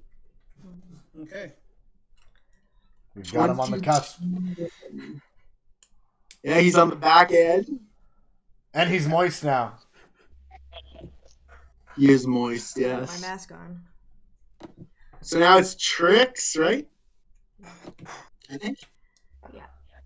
Me. Okay, Tricks, what'll it be? Well, I didn't use Rob's thing last time, but I think this time I should. Oh, you're gonna try. You're gonna use it and do a stake attack, aren't you? Yeah. Well, I think it's like Good if idea. I can Yeah, get it. 21 then- strength would be huge. Not that yeah. it means I'll actually get it. We'll see. It's 1 hour too, so it'll last you a while. Mhm. Well, you already drank it. Now the didn't you? No, I didn't drink it before. No, she has to drink it, so it's a bonus action, I believe, anyway. So There's a toenail in there. It's kind of gross. oh, that is gross. Spicy. So your strength goes to 21. What is the modifier on a 21? Plus 5. I don't know if she has Okay. any other mods. Do She you have has any a other mods? she has a -1. Yeah, -1. So it'd be +4, I assume. Well, no. No, because it moves her strength total up to 21. Right, yeah. Or So it could be a it should be a plus +5. Yeah, for an hour. All right, sure. So assuming you're going to make a stake attack, right? Yeah. So first things first, roll your dexterity to target the heart. and it's increased by 1 this time because Kyle already hit, and that's the rule I've done. So let's call it 15 to beat. 4. So no, not even. Plus 8. my 5. Really? Plus 4 is 8. What? Plus 4 is 8. How many luck points do you have? I have lots of luck points. Then use some luck points to get to the. Oh no, you can only use 5. Did I get plus 5 or it's plus 4? So it's 8. Alex said you have 4. Okay. You have 4. Your dex mod is plus 3, and Alex said plus 1, so that is 8. That is 4 plus 4. Yeah. But Lux points, you can only use 5, so I don't think it'll get you enough anyway. No, it doesn't get me. You need to beat 15. You need to beat 15. Yeah, so it doesn't matter. Yeah, you'd have to spend 7, and Alex said limit of 5, right? God. 5 max, yeah. So no matter what fails. So the attack fails, unfortunately, Trish. Now, did you want to use your one other key point right now to do a flurry of blows Right. attached to that?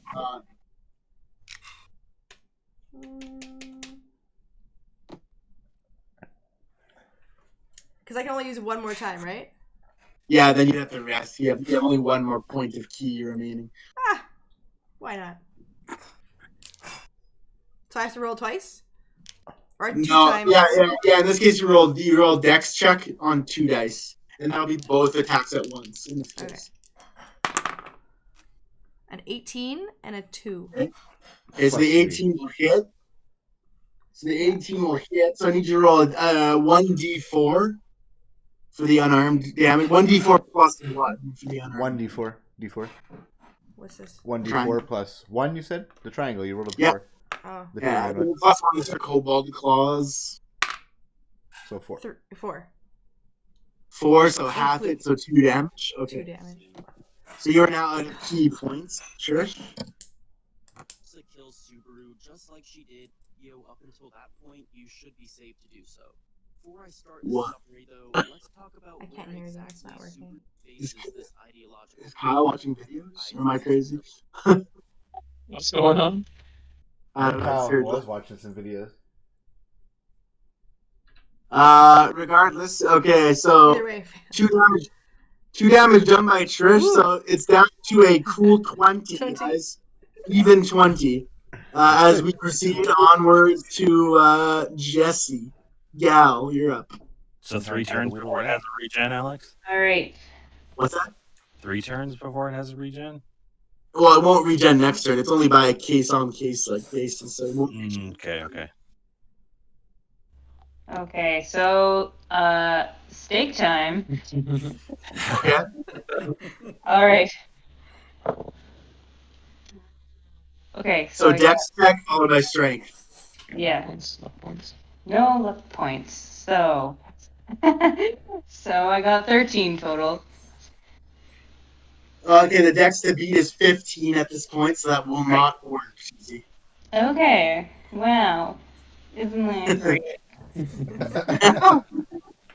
Anything else? Wow. I could do light. It would have to be a bonus, though. It would be bonus though, yeah. Yeah. I could do. What else could I do? Nothing bonus. Oh, I should do. I could do a Shield of Faith as a bonus, Okay. which adds to someone's AC. Okay. 2 points. But Sounds you know what? I'm gonna save that. Okay. Okay. So that's So turn complete. it. Yeah, for me. Okay, so unfortunately no damage contribution from Jesse, so we go to the final man in this round 2, that's Bale. Bale, what do you have? Alright, I'm going to try Eldritch Blast again. Okay. So AC of 15 to beat there. No advantage. I'm done my turn. Nice try. Oh, shit. Okay. I rolled a 3. Okay, guys. So as we round to round 3, the vampire lets out a deafening howl. I need you guys to all take wisdom checks right now.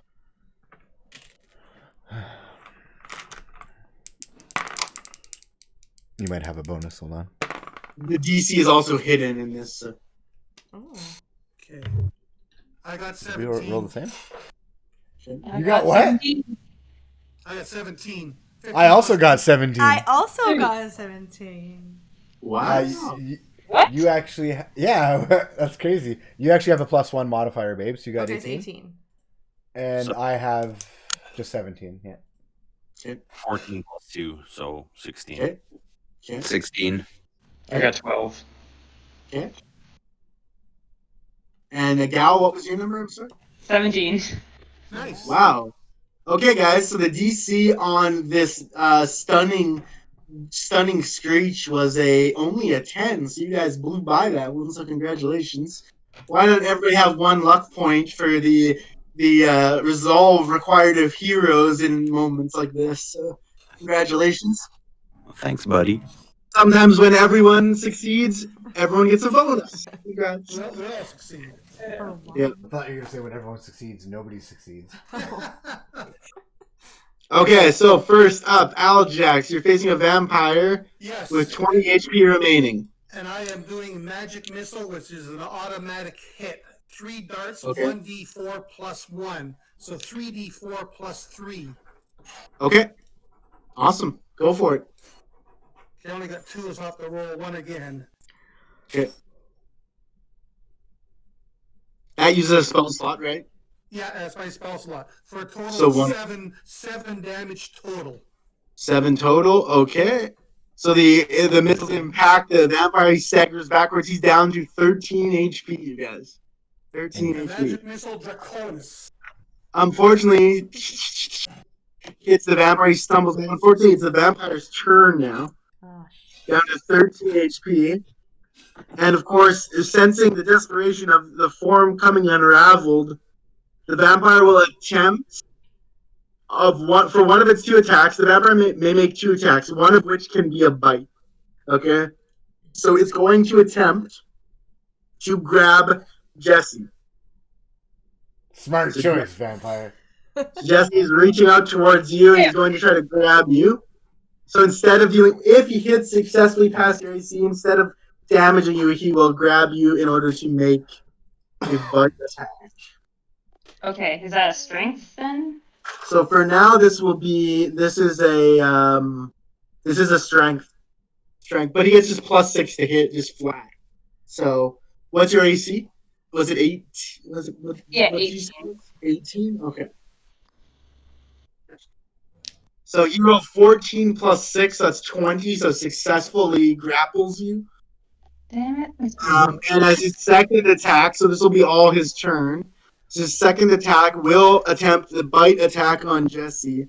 So, one willing creature or a creature that is that is grappled by the vampire, incapacitated, or restrained. The hit will be 1d6 plus 3 piercing plus 2d6 necrotic. The target's hit point maximum is reduced by an amount equal to the necrotic taken, and the vampire will regain hit points equal to that amount. So, 1d6 plus 3 will be the piercing of the teeth. Unfortunately, the roll is a 6, Jesse. Okay. So that's a 9 damage bite to your neck, Oh shit. followed by a 2d6 necrotic application of the vampire disease. Wow.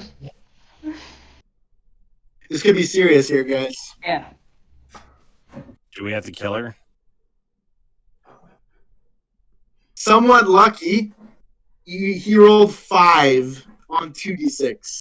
5. 5 necrotic, which means your max HP, Jesse, is Yep. reduced by 5 until it's cured, Okay. and he gains 5 HP. So is now up to, what would it be? 18. 18. 18 health. Jesse, are you active still, or are you out of action?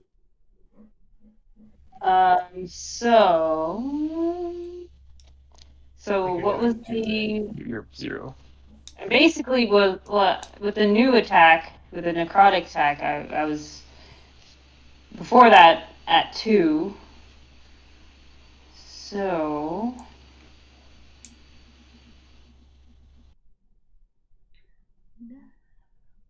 She's at 0, basically. Basically. Yeah. 0. So she's Okay, so unconscious. Jesse, you have fallen unconscious, and I'll get to those rules. So you are officially out of this combat. 18 hit points for the vampire, and just for the record, the reduction in your hit points by 5, Jesse, your maximum ceiling, will last until you long rest. Now, if any target's health maximum is reduced to 0, like if for some reason he drained you maximally, you'd be killed outright. And but that is not the case right now. You still have enough maximum HP, so you are unconscious after being bitten, and then the necrosis is coursing through your blood. So that is not ideal. Unfortunately, Jesse, you are out of this combat until such time as you've been revived. Is she unconscious in the vampire's arm still, or? Yes, he still has Jesse embrace. Okay. Let's see. Let's just check unconscious D&D.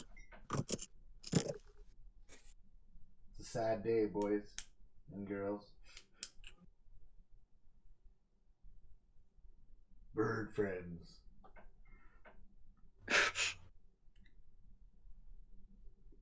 Your next turn, baby, you can attempt to bite his head off. If you want. I think I'm gonna greatsword swing, and I think I'm gonna take one for the team and go reckless attack. Oh, we lost you, Alex. Oh, yeah, we can't hear you again. Disappeared again, son. Nothing yet.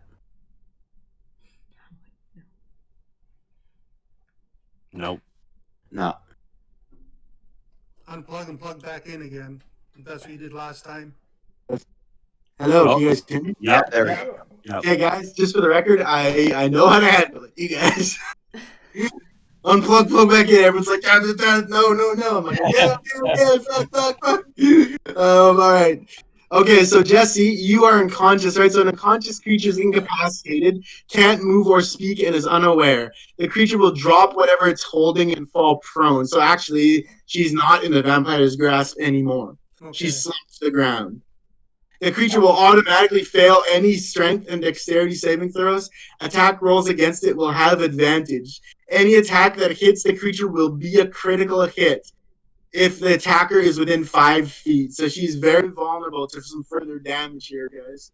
And keep in mind, any necrotic damage she may take, if it reduces her health to 0, she will die outright. So it's going to be up to the vampire whether or not he targets Jesse or the more threatening. But right now, Jesse's out of this combat. So sorry, Jesse.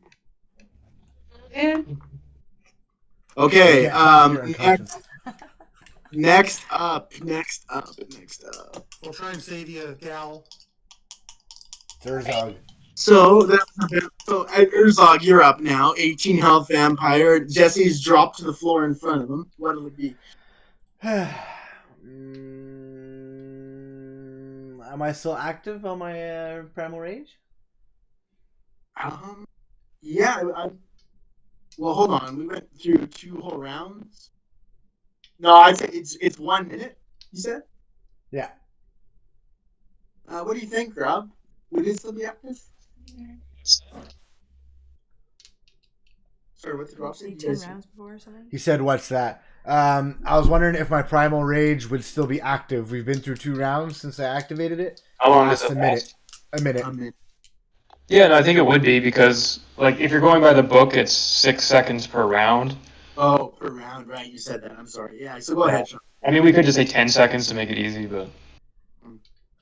Okay. Let's do that. Let's take 10 seconds around. So, yeah, it's still going. Okay. Well, I'm not going to do the stake. I'm going to greatsword this bitch. I am going to activate my Relentless attack. reckless attack. Reckless, yeah. So it gives me advantage on melee and disadvantage on the next attack from him, basically. On D. Mm-hmm. Okay. So is AC to beat is 15? Yep. And so I have advantage, right? So I got to roll 2d20, right? Yep. On strength mod. So I'm not checking my dex to be on strength mod for this? No, the dex is a special roll for staking in that case. Okay.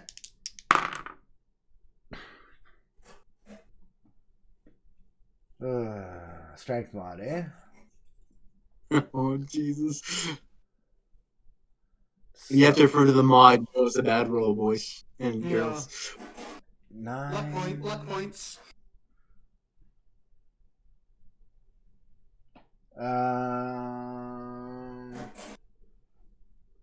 14 with 5 luck points.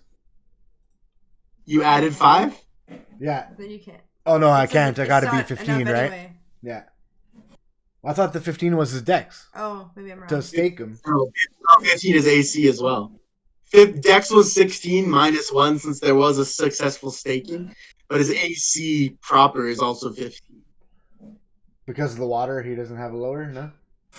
No. All right, so we'll just say that fails. Yes.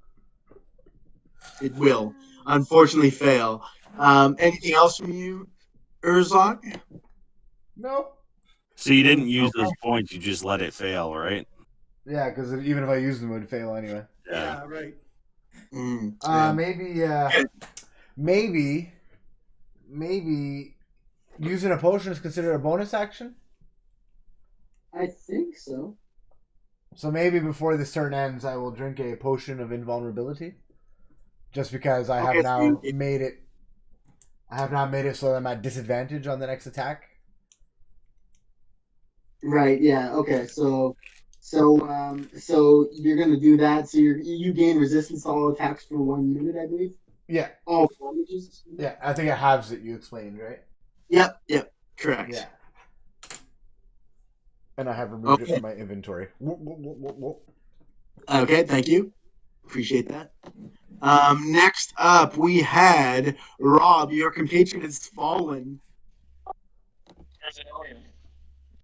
What's that? Oh, sorry, it's Elia. My apologies. Rob, just for the record, I'm going to give you +1 initiative because your compatriot has fallen, so I'm going to put you to 7. I'm not sure that it'll matter.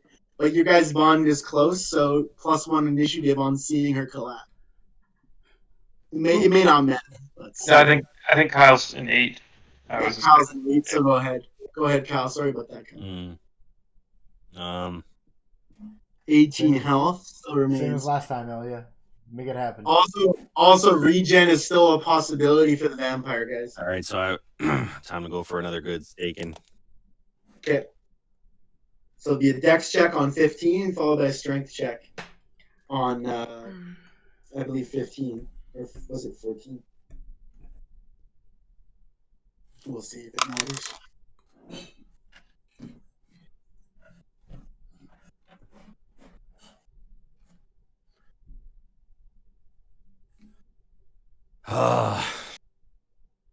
Not good enough.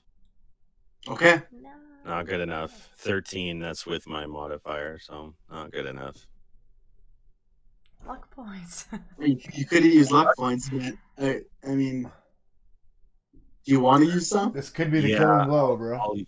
Wait, can I only do it the one time though? I already did it the one time. I think it's once per turn. Once per round, yeah. But in the future, I'm gonna have you declare them as after the roll's made. If you're reminded, you won't be able to use them in the future. Okay, guys? Yeah. Fair. So you gotta remember it yourself. You may use them now, though, as the last grandfather of such action. The last grandfathering of an action. All right. So then, it's 15 then, I guess. Okay. So make a strength check now. Oh, I'm gonna fuck this up now. Fuck, 10. Not enough. Yep. Not enough. Okay, so Rob, Sal, you're up. Okay, so my focus right now is just on stabilizing and doing whatever healing I can to prevent Gal from sudden death. Right. So I will cast Cure Wounds. Okay. Which is 1d8 plus 3 for me, plus I have another modifier too as a cleric. Okay. I'll also be able to give 2 plus the spell's level, so I'll be able to give an additional 3. Okay. So let me just do my d8. Oh, nice! I got 8. Yes. So I got 8 Plus 3 plus 3, so 8 plus 6, 14. Yeah. Wow, nice roll. Okay. Yeah. So I'm out of Okay, so if I'm understanding this correctly, so when a player is unconscious and then is healed, they're able to fight right away, correct?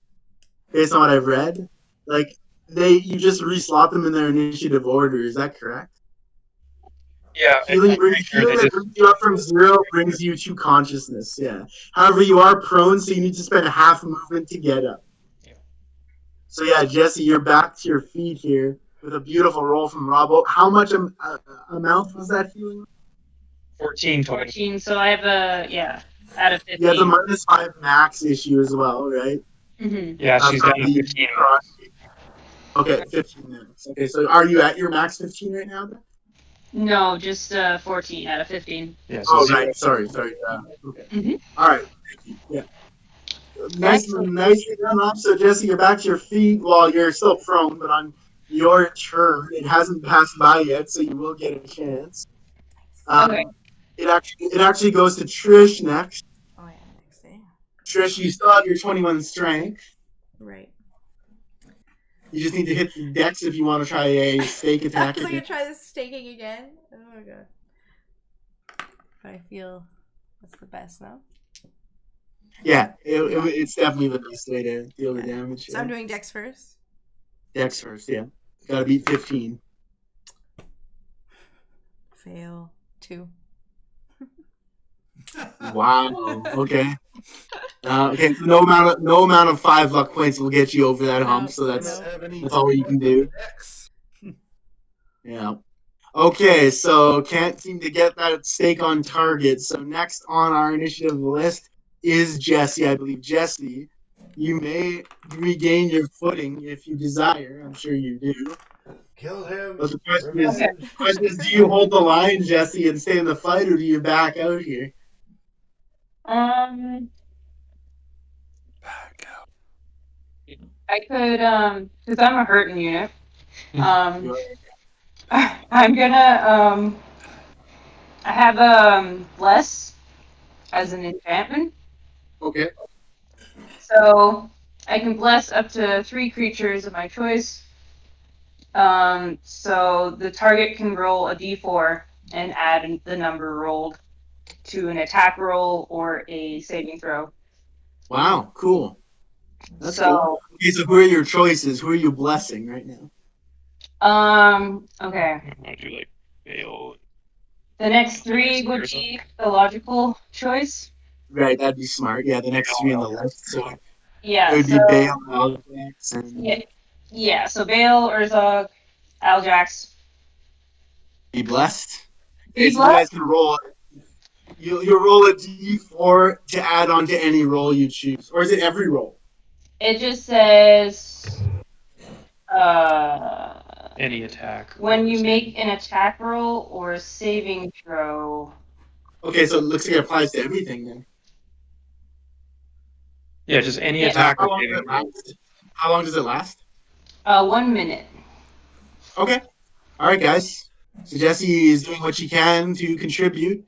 No direct damage done, but Yeah. Also, okay. it's So concentration too. So I that can't. requires concentration. Okay, you are still in base to base, like toe to toe with this vampire here. Then, yeah, I can't move. So Bale, we go to you with the blessing attached now.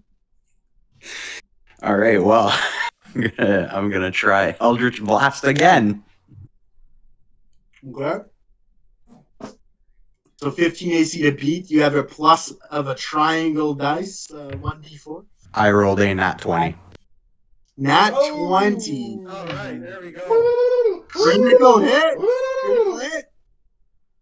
Oh, wait. So yeah, critical hit. Yeah. So that rolling does that do double damage on spells? Or I think it's double damage. No. I think it is. Yeah. So it's double whatever you get here. So what does your spell say again?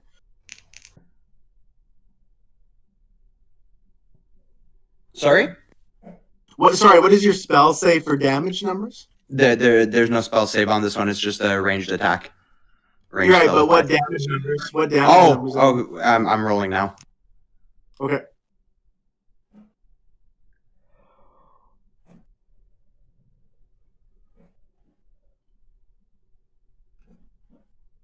Bale, how many dice do you get to roll? It's just the one then doubled, correct? Is for a crit? Well, whatever. That's what I was asking. What does it say? Like 1d. Oh, 1d10, yeah. Oh yeah, so you double this number, yeah. Oh, okay. Okay, Kyle. Bale, you're gonna get Kyle. a roll of 16. You can't. It's not a d20. It's not a d20. Oh. So Yeah, it's only a you can't d10. use a d20 in place of a d10. So. Okay. Okay. So unfortunately, it'll only be 6 damage. Total. So you rolled 3. Yeah. Okay, so 6 damage. Yeah, so you can only do that when the d20 is being played. I thought maybe because it was double that it could use the 16. Not in this case, though. So that is it's now down to 12. No sound. Isn't it? So you guys, just for the record, the vampire still has the ability to regen. There has been no damage yet to deny that as we come around to round 4. So Aljax, if you can do the killing blow, now's the time. Okay. Um, I'm going to use a firebolt once again. Okay. 15 to beat. You have a +5, I believe. Yep. Okay, I got 15 plus 5 is 20. Okay, so it's not a nat 20 though. No, not What a nat what 20, no. damage? What damage does it do? It does 1d10 of fire damage. Okay, roll it. 10. Wow. Big hit, dropping him to 2 HP, you guys. Still not enough, though. Still not enough, and not radiant damage. So, He's going according up to to 12. according then? to my numbers, let me double check this. Doesn't he have to roll to regen though? Let me see. I'm checking that right now. Checking that right now. So let's see. Regeneration. The vampire regains 10 points at the start of its turn if it has at least 1 hit point and isn't in sunlight or water. If it took radiant damage or damage from holy water, this doesn't occur. So no, he just gains it immediately. So he's back up to 12, unfortunately. But it says if it took radiant damage. Does it specify It for how didn't. long that is? But he has in this That turn. Okay, in a turn? Yeah. Yeah, it's that turn. See, if the vampire takes radiant damage, this trait won't function at the start of that next turn. Okay. Start of the vampire's next turn. Okay, So perfect. this round, he didn't take the radiant damage. It's light, like Rob did it. Rob and Jesse been doing it. It's just a damage type, like acid, radiant. What about fire? Is that not radiant? No. It's not radiant, that's No. fire. Okay. Okay, so unfortunately, he goes up 10, so he's back to 12. And it's the vampire's turn. Oh, Alex, I just wanted to clarify something. Yes. Go ahead. So, yeah, for the critical hit, it's actually you double the number of dice, not just the one. Oh, really? Yeah. Oh, shit. Okay. Yeah, Wow. sorry about that. That's cool. I guess we'll just play it like we had double 3 in this case, or do you want to re-roll it, you guys? What's fair? In one We had scenario. 6. Bale was supposed to roll 2. Bale was supposed to roll 2d10, not double the straight damage. Yeah, you're supposed to roll 2d10. 2d10, yeah. Right. Instead of rolling d10 doubled. I mean, there's a considerable difference potentially, right? yeah, we could. With my 10, it could be dead now. Yeah, It wouldn't get the regen. possible. That's a pretty big jump back in time. Why don't I split the difference and say, well, actually, then it would be dead. I don't know. How do you want to play it, guys? I'll just roll d20. 10 or less. 10 or less, and we proceed as normal. 11. Leave it to fate. Do that. Are we okay with that? Yeah. Mm-hmm. So 10 or less, we proceed as normal. 11 or higher, the Bale gets to re-roll 2d10 and take that result, even if it's less than what was casted. Fair? Yep. Fair. 18. So you may re-roll. You may re-roll re-roll both or just one? I guess just one actually makes more sense, right? Yeah, I'll re-roll one. It was at. Keep in mind, it was at 2 HP when Aljax was done. So if you managed to roll at least a 2, it's probably dead. Yeah. Okay. Or no, he would have to roll at least 2 higher, so he'd have to roll at least a 5. I rolled a 10. Holy shit. All right. Okay, so I believe it's just outright dead. It's sort of an anticlimactic ending there, but we got it wrong. So let's get it right. So the witch bolt collapses onto the vampire. Aljax, you add in your firebolt, and in this cacophony of magical damage, the vampire is turned to ash. All right, guys. Congratulations, you guys. Good job. Strange ending there, but that we know for the future. So that's 1800 XP once again. That's your second vampire spawn down. And I'm sure some of you are going to be level 3 at this point now. So 1800 divided by 7, right? Some of us have to earn our level ups.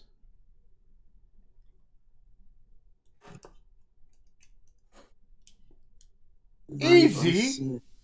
I don't get it. What are you referring to? Huh? He's saying you got leveled up when you're fishing. Oh yeah, for risking my life and almost dying in the second session. Yeah. Actually, no, I didn't earn a level up. Actually, that's not what I was getting at all. I was getting that everyone got to choose something, but Trish and I. Well, you guys picked your class. Man, you picked your ability. It's just like a fucking key attack. So what is that for experience points for everybody? So 1800 is divided by 7, right? So 257. 257. Yeah, 257. That might put some people to level 3 here. No. I don't know what I have for experience. Do you have that information? That puts me at 814, and it's 900 for level 3. Okay, so Derek's the highest at 814. Yeah, I'm 661. I don't know what that does for me. Nothing. It's the same. What about the XP we got from the old man? Dude, that was like fucking 10. 10 apiece? Yeah. 14.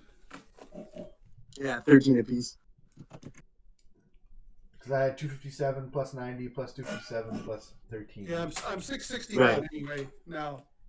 You guys should all be very similar, right? Yeah, we should be. Except for Bale. Except for Bale, because he got promoted. Yes, and we didn't get some XP for some of the initial stuff. Right, earlier on, yeah. But so you guys are yeah. Okay, so where are you at, Ron? I'm Urzog. I am at, let me check. I'm at 618. 618. What? 618? Okay. Yeah, Jesse and I are the same. So yeah, you should be 661 too as well, Trish. Oh, yeah? Yeah. 22 then? So here's, yeah, so everyone should be 661, except Rob and Jesse are 618, and Bale, you're 814, correct? Yeah. Correct. Okay, that's the numbers, guys. Way to go, Okay, congratulations. So now would you like to attempt to loot based on my random loot charts? What about this sarcophagus? Up to you guys. Up to you guys. For now and rest. Well, no, I'm not saying it's rest and do all that, but I'm just saying look through the bodies if you want. Well, I said loot. Loot. I say we loot first, yes. Okay, so let me pull up those sheets. Where were they now? Okay. So the necromancer was a measly level 1. And yes, he was a necromancer, I can tell you that. The guy that was killed. Can I keep his face? Like can I make that request? I mean, sure. It's more like a blood-covered patchy skin with like the basically seeming. I don't even know if it'd be like wearable or anything, but you can keep it if you want. I want to take his patchy skin and let the rest of the body go to whoever wants to loot him, but I want his patchy skin face. All right. Little creepy there, Edgeen. All right. Okay. Fair enough. You take his skin face, and I think that the rest of the party looks at you with some quizzical eyes. Who wants to roll to see what, or do you want me to roll to see what is in the What was he possession? again? A necromancer, Alex said? You roll, That's DM. necro. Yeah, I think I should roll, Ali. I'll roll. Okay. Okay. So we're rolling on D100. And that is which die? That's the pyramid again, right? That is the big Yeah, pyramid. with the double zeros and. Yeah. All right, so the roll was 30. So now I need to roll 4d6. 4d6. 4d6. 2, 4, 8, and 11 silver pieces are found on his person. Silver pieces, not gold pieces. So who would like to hold on to those 11 silver pieces? Anybody? Who wants I to? guess you could just sort of like, if I can. So I guess I could convert it to gold pieces to make it easier, right? So how many silver pieces are in a gold piece actually? One. Like 1 to 10, I think. So 10 silver is 1 gold. Right. So let's just say 1 gold piece then, round it up, make it easier. Yeah. All right, 1 gold piece is found on him. Sorry, guys. Well, Rob's spent a lot. Sal has spent a lot of his money, so I'd say we give it to him. Well, I have as a total, it gives us 157 as a party for gold pieces. Right, but that's not the sum total of what everybody has. I don't Everybody think. has, yeah. Okay, so does anyone? I'll take it for now. Yes. Okay. Yes. Does anybody want to like rummage through the vampire spawn? No guarantee there's anything there, but I'll do it. go on. Am I rolling what on? You're rolling a D hundo. D hundo. Double zeros. That'd be 100. That'd be 100. No. Lucky you. Lucky. Because it is mostly a naked vampire, I'm dropping the numbers here. So roll 1d6 right now. What? All right, let's go with the silver D6. 2. So 2 gold pieces Nice. off the vampire. Okay, guys. So there is the sarcophagi to the right of this room. Vampire's ash is lying upon the floor. Another spawn defeated for this intrepid crew. What to do about the sarcophagi? Someone else decide this time. Okay. Do we want to open it and take a peek? I figure probably should. Detect some magic or something? Yeah, we should maybe check for like traps or something. Investigation check? Can we do that? Does anyone? Like detect arcane, detect magic, yeah. Yeah. You do a perception check regularly to see if there's like a ho hum like regular ass trap on there, you know. But you'd have to do detect magic if it's a magical ward or something. Does anyone have detect magic or no? I feel like Valentine is in here. I don't have detect magic, but maybe some of the other magic users. I didn't take it. No, I do not have detect magic. See, this is hilarious because it's like when I'm going through stuff with spells with my dad, if it's not damage based, that sounds like shit. I'm like, how would that be shit? That'd be amazing. Featherfall.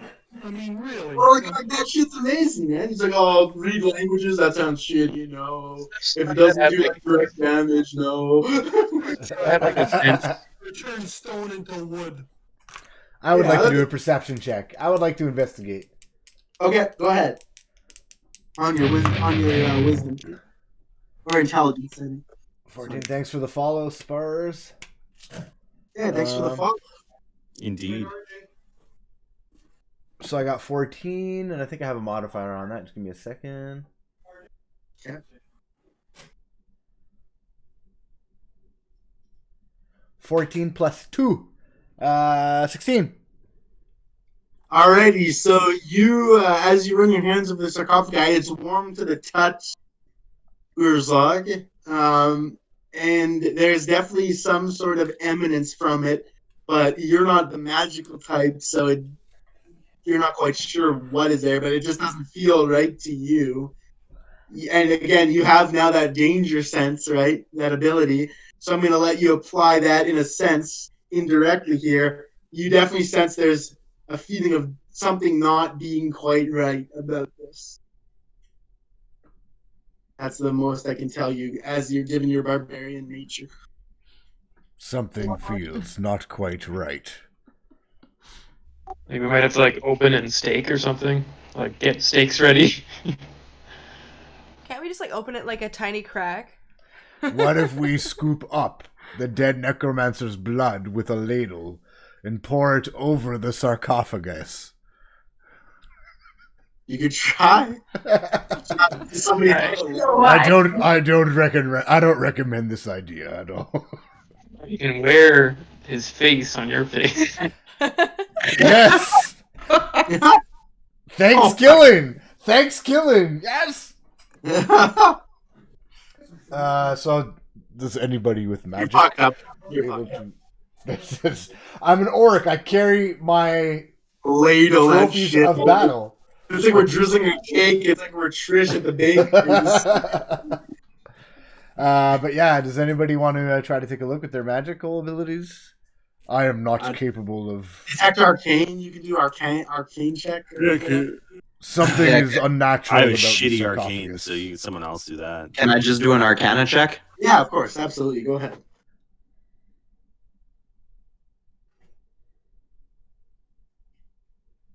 All right, I am officially throwing this dice out. I rolled a 7. All right, so you assess the sarcophagi, and it's kind of been, outside of your witch bolt, it's kind of been a rough go for you. The early darkness caught you off guard. And this time you're like, oh, I don't really, it just looks like a sarcophagi to me. So, anybody else before we maybe make another different kind of maneuver and advance the, maybe try to de-lid the sarcophagi? Anybody want to check it for anything? Leave it closed and go to the other room. What are we doing? Trying to assess the sarcophagi, see if there's any traps. Sean felt that there was something not right with his danger sense. Bale tried an arcane check and failed. So if you want to try the same, you may. Sure, I could do that. Okay. Trix also recommended not touching. So we could go see what's and in the go other the room. other way. It can't get out right now. There is the other passageway to forward. I got 14. Okay, you can't sense anything but the dull hum of energy over top of it. And you remark, as did Urzog, that there's a warmth to the sarcophagi, but nothing standing out, no specific spell that you'd recognize or anything, but warm to the touch and vibrating energy off of it. Okay. That's it. So you guys want to go with Trish's idea here? You're going to go to the forward path, or you want to pry this thing open, or what? Something's in there. She's still super strong, right? Yeah, she's insanely strong still. Like, is the sarcophagi, like, is it built into the floor, or is it, like, No, mobile? it's a stand-up sarcophagi. Like, if you want to picture a King Tut sort of thing, it's like that, except built of stone, not like gold. How heavy do you think this thing is? It's a good, 60 pounds of pure stone. It's horizontal the way, Alex, not vertical. Yeah, it's not vertical, it's horizontal, yeah. Right, okay. You should, like... It's like a stone coffin with a stone lid. Like, take it out. You're gonna push the lid off. You're gonna have to. Oh, you mean pull the sarcophagi out? Yeah, like bring it out. Into the sunlight? Not a bad idea. Or bring it back. Yeah. I will help Trix carry that baby. Bring back the debt. Oh, you want to lug that thing all the way? Let's do it. Yeah. I'll help you carry it. It's a nice idea. First, I feel like we should try to seal it so it doesn't open on us. How would you recommend doing that? How the hell would we do that? I think it's probably magically sealed, then but tie some ropes around it or something. I don't know. I don't know if we have. Anybody I have think we rope? have rope in our packs. Yeah, I have rope in my How pack. many of you guys have rope? Like 25 Yeah. feet of rope or something? I could try to stretch the Necro's face skin over the sarcophagus. The Trix right now has like giant strength. Like she's super strong. Like, Yeah, she could Trix is probably, like, incredibly strong. Only for the next like few. Yeah. It's only a minute long, so time oh, is 1 no. hour. It's 1 hour. Oh, it's 1 hour. Oh, so I have Yeah. lots of time. Oh well, she's got lots of time then, at least to get this. Do you guys don't have a? You guys, do you have a wagon or is it just horses though? I forget. We had a wagon. You had a Yeah, wagon. the wagon's not near us at the moment. Like it's Right, way you have to back. drag the fucker way out. Yeah. All What? right. Yeah, but we can. If we open it up outside and it's sunny, At least it's sunny. Yeah. I think we should grab it and try to take it with us. I like this All idea. right. I like it too. All right, go for it. do it. The part's spoken. All right. Let's do this. Me and Are you guys have ropes? Do you guys have ropes? Do you want Yeah, the if I have front ropes, I'd like to or the try to back? get ropes around it if we can. Yeah. We'll tie All it. right, so everyone has ropes in your pack. Yep. Yeah. Pull them out if you do. And there We're gonna is pull there it are off the handles wall. at the bottom of this. There are handles at the bottom, so you can run the rope through the handle and create a knot, and sort of have some leverage to pull this thing across the dirt and across the crypt and everything. I'd also like to tie some ropes around it to keep it shut.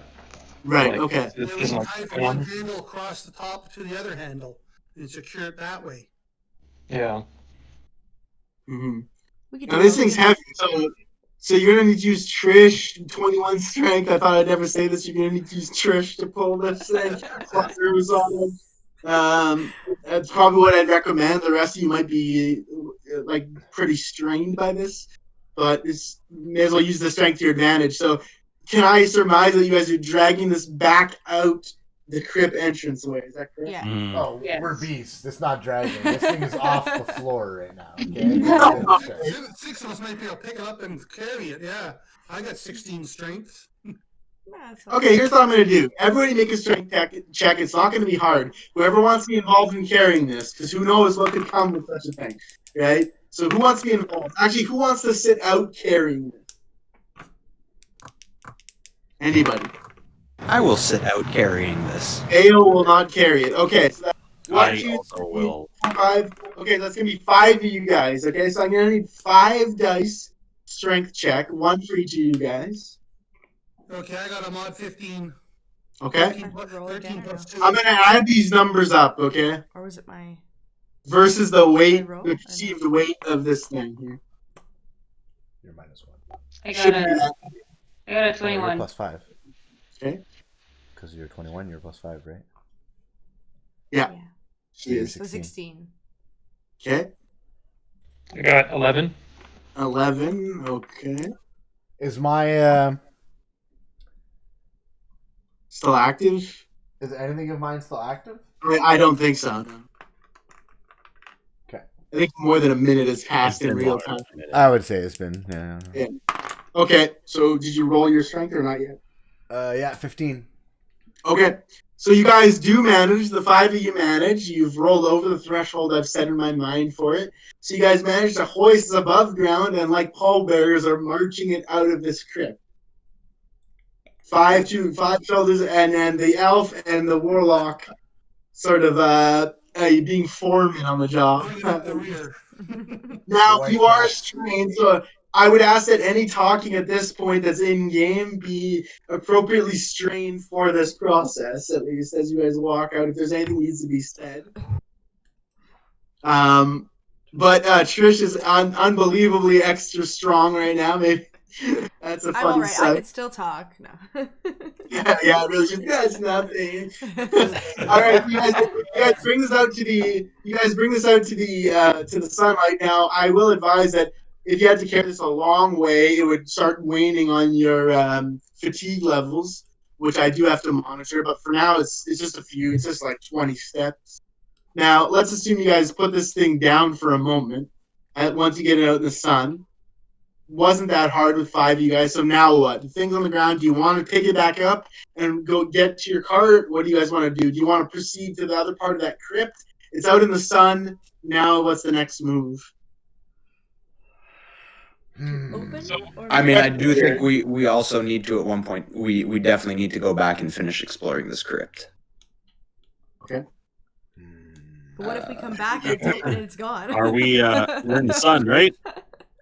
You're in the sun, yes. It's I sun, feel like right? somebody should stay. I'll stay and like watch the. Should we maybe? We've sealed it up, right? We've tied it up. It's in the sunlight. So if you're gonna go back to the crypt and explore, you have to get back. Like, what time of day is it? Like, how much sun do we think is left in the sky? What Oh time gosh, of day I is went it? here in the morning, right? Then went in, then backed out, then went into battle. I'd say it's like 3:30 p.m. probably. I'd say like take no more than like an hour and a half. Like, get back before dark. Yeah. Well, yeah, it's about to be around 8 o'clock-ish, so there's about 4 hours of sunlight. I wouldn't put it that close. I wouldn't put it that Back in close. an hour. If you're not back, and if we're not back. Yeah, but our other option is to open it first and then go explore, Exactly. right? So Right. Is that the wider move? I'm just saying, at one point, I do want to go back and explore the rest of that crypt. Like that's. So what do we want to do with this? Assuming this is Lord Valentine, do we want to bring this back to I to mean, Grump? other people could help us kill it then. Or do we want to open it now and see what happens? But so why would I kind of feel that Grumsh would find an ancient vampire in his circle of friends rather valuable, would you not? He seems like that kind of fellow. So what are you suggesting? Yeah, but what if this guy doesn't want to help him or want to be his friend?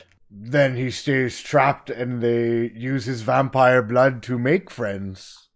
There's many things a crooked, shady man like Grumsh can do with a vampire of this power. Clearly, as we've discussed before, he is not at full capacity or able to do anything, and he appears to be trapped, if indeed Valentine is in here. I mean, it would be the ultimate like paying of the debt. Maybe he could make him work for him in the salt mines. I don't know. I don't know, says the skull. I don't know. I mean, well, there's an awful lot of assumptions in that series of lines, but it's not, it's getting somewhere. Anybody else? We know that Grumsh wants payment. We still have nothing for him. The sarcophagus is ornate in nature. Is it? Yes, it's not just plain. Didn't Alex not say it has a bunch of like glyphs on it and stuff? Yeah, it's stoned up, but it's not plain at all. It's carved. It's carved in the shape of a man, vaguely in stone. It's got etchings on it of different coloration. It certainly would be an ancient auctionable piece, if not in Edinburgh, then perhaps somewhere like Neverwinter, which is famed for loving its exotic beasts and so on. We could sell that. So we open it, kill what's inside, and bring back the sarcophagus. It's win-win. Yes. We kill something, we get XP, and we bring back something that the guy can sell. Yes. Boom. So, do you have an idea what you If want we to survive. Well, I'm just thinking, like, if we're wanting to kill the vampire, if there's a vampire in it, then we should open it now while it's sunlight. Yeah. Yeah. If we want to be more like agents of chaos, we bring Grumsh, a live vampire in a sarcophagus. We would have to open it to confirm what is inside the sarcophagus first. So either way, we have to open Keep in mind, you are in the sun as well. If we guys open it did and we're the in the defensive sun, measure. will it And we set up. die? Does anyone have a tarp or like a cloak we can set up, and we peek while we open it under the cloak, so we can block out the direct sun, but we can, kill So, us. if we open it and he's in there, will he die because of direct sunlight like normal vampires? I can't tell you that. I think we had, when we talked about the vampires, I think we had a conversation about this, and just like how radiant damage did not outright kill them. I'm pretty sure this would not outright kill him being in the sun.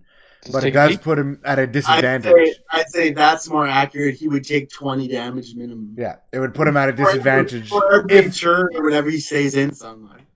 Should we get Tricks to with her? Why does anything there at all? Pop it open And briefly? likewise, we could crack this open like just like enough to see inside, and at worst it would like scorch his arm. You know what I mean? Like I don't think it's going to turn him to dust immediately. No, because it only burns exposed skin. So if he's still wearing clothes, only his hands and possibly some of his face would get scorched a little, not the whole. Vampires only are direct sunlight on their skin, not their person as a whole. So we could open it, like you said, crack it open, and it wouldn't go up in flames. But he might wake up and murder us all. That's option C we didn't think about. But it's daytime, giving us an advantage in a combat situation. Yes, this is correct. And then we'll kill him, get XP, rob his tomb, bring the sarcophagus back so that Grumsh can sell it. And boom. Win, win, win, win, I'm win. going to tell you guys something out of character, out of game right now that I'm so tempted to do, but I'm not going to, so I'm going to reveal it. I would just laugh so hard if I rolled like a weather check and it got like a thunderstorm rolled in like cloudy and rainy on your guys. You're just like, well, shit. Wait, so running water. He's weak to running water as well, so we're Which good. would also I'm not doing it. I'm not doing it. The weather is holding, but I'm just saying, it'd be so funny. A total eclipse of the sun. Yeah. I just want to add. I just want to add in the chat just because it's hilarious. I'm just imagining the guy in the sarcophagus listening to this conversation, getting more and more anxious. Wait! Somebody in your Twitch chat said that? Yeah. Oh, that's awesome. Well, so what'll it be, guys? I definitely think we got to crack it open, regardless. Crack it open. Just a crack, though? That's Open it? that bitch. Who's gonna take the hit here? Should I do it since I always send somebody else in to take it? But I still have the strength, no? Yes, but It has higher strength right now. But we did determine that there's some sort of emanating vibrates from this, which leads me to believe that there is some sort of magical thing on this, which might hurt upon opening. So I don't know. This also makes me nervous. Could If also you just are- be Valentin chilling inside the sarcophagus sleeping. Could also be. He's a vampire, right? But I don't think vampires... A magical aura or something. I don't think... Vampires don't naturally emanate a warm, vibrating aura, though. That is very anti-vampire. Just saying. Didn't they say you could also be like a mist? Like No, he vampires escaped are not through warm that to the little touch, corner? my good sir. This is the sarcophagus. This is like a spell. How this do is like you a know spell or that? something. Look up some D&D lore. In sunlight. I just want to say this: if there's a vampire that becomes active, at least half of you are gonna die. Okay. If this turns into a combat scenario against an actual vampire or like vampire lord, there's gonna be some shit hitting the fan. Is he a vampire or Happen. just a Okay, so regular? just a tiny bit open. I'm not Oh, saying shit. it's gonna happen, but I'm just saying to weave that into your equation thinking, processing mechanisms. If this is a combat scenario that evolves from this, it's gonna be either a ton of XP or a ton of heads rolling on the ground. Maybe both, actually. So. Don't forget Arthur too. He want that guy dead. Oh yeah. Yeah, we gotta do this for Are Arthur. we able to contact Arthur or anything, or is he just gone now? Is he finished for us? I can't say. We gotta do this for Arthur. Let's open it. That's true. I forgot about Arthur. See, he wants to do it for Arthur. They want to do it for Arthur. I just want to do it for the XP. I'm not sure what this XP is that you speak of. Okay. Well, Experience. So I need that Experience. I'm still pretty sure there's like a magical trap on the sarcophagus or something, but whatever. You Whatever. can open it. I'll open it. There is no load last save game if there's a fireball trap that explodes and kills you all. There is no load last. All right, everyone back up. I will open it, okay? Famous fucking last words right there. Oh dear God. Oh no. Or do you want me to get a bird to open it? Oh yeah, we can talk to an animal. But are the birds strong enough? Can someone contact a bear? Are there bears Yeah, I was in these just thinking, woods? there's grizzly bears. Are there bears in these woods? Kyle. Maybe Allie could get a. I can Oh, yeah. talk to them. I can't summon them. But Yell out for a bear, There's like a really squirrel loudly. in a tree there. Maybe get the squirrel to go inside. be like, hey, Squirrel. Yogi. I'm better than the average man. Jesse, can you can summon animals, or you can No, it's You can charm them. charm them? Okay. Are Well, we I still think near we that? Oh, we're no. This is getting more and more. This is getting more and more esoteric as the seconds go on. Alright, let's just. Well, what if we got a bear, trained him in a carnival, put a horn on top of his head, and then... Well, because now real. you've told me the risks, and you never tell me the risk. Don't tell me the odds. I thought your character said, "Don't tell me the odds." In which case, Never fuck tell me me. the odds. Wait, You're what making if the I odds wear? worse. Wait, what if I wear the Necro face skin and he thinks that I'm his friend? With the necro, you're next for the horn. He's been in the sarcophagus asleep for eons. He's You don't weak. realize He's that ancient. literally your jutting jaw would like split the skin. He's gonna be in the sunlight, burning his eyes a little bit. He'll be like, "Is that you?" Oh my god! Okay, back up. Oh, shit. I'm gonna try kicking this thing open. Okay, crack it open. Okay, I I'll don't know what's gonna happen until the next 5 seconds to decide what's gonna happen. So I really don't know, right? yeah. Well, back up, everyone. I'm gonna try opening up this thing gingerly. Okay. All right, let's do this. Do a strength test. But I can do it if Sean can't do it. Guess I'm opening it. Guess Trisha's open it. I got a 8. Okay, so you brace your feet, Urzog, and you say, and it won't go. It won't go.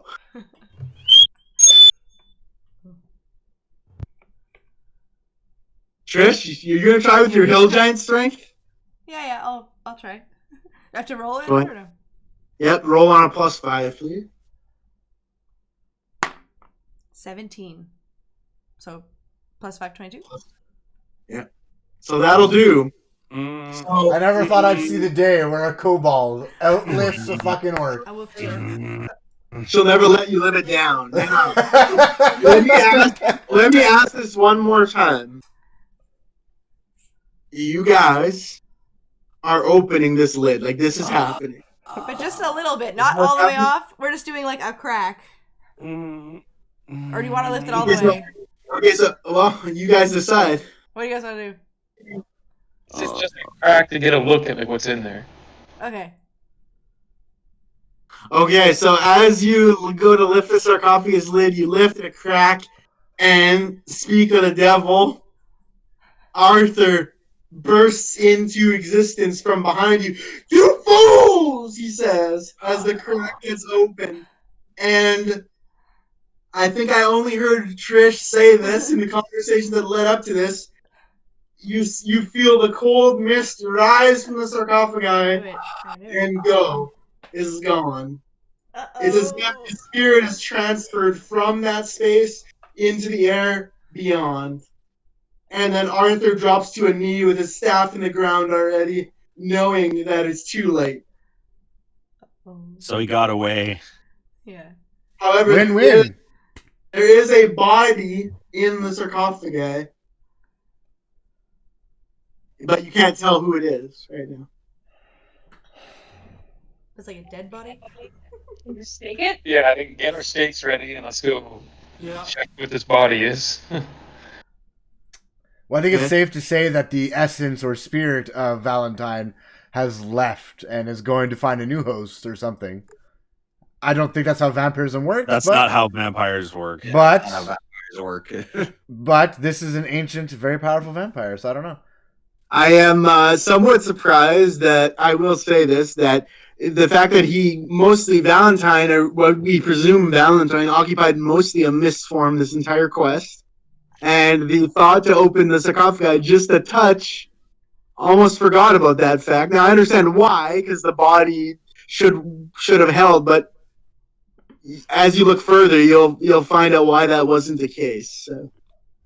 Can we inspect the body? What does it look like? Yeah. Yeah, do you have it all the way Wait. open? Yeah, no. Should we stake it first? Yeah. Once we open so it? I'll open it. I'll open it the rest of the way then. Yeah. Somebody want their stake at the ready here? You don't have to roll for that. Somebody with high dex. Oh wait, Yeah, he's asleep. I'll do it. It's not moving, right? Does it matter? But... It's not moving, but I'll still do it. No. Okay. Yeah. Okay. So Elia, stake at the ready. The lid's coming off. The cold air has moved through. You're presuming that's the spirit of Valentine. And as you push the sarcophagi lid, the stone grates against stone, and the stone slab tumbles to the ground. And you see perhaps the most curious sight. The last thing you ever expected to see. It is the body of Captain Fanar. What? No armor, no vampirism, just the body cold and dead of Captain Fanar. Wait. Needless to say, then who's Captain Fanar? This doesn't make any sense. It's the vampire. It's the vampire. It has to be the vampire. This makes no sense to any of you guys. Let me impress that upon you. This should be illogically impossible for this body to be Captain Fanar's body.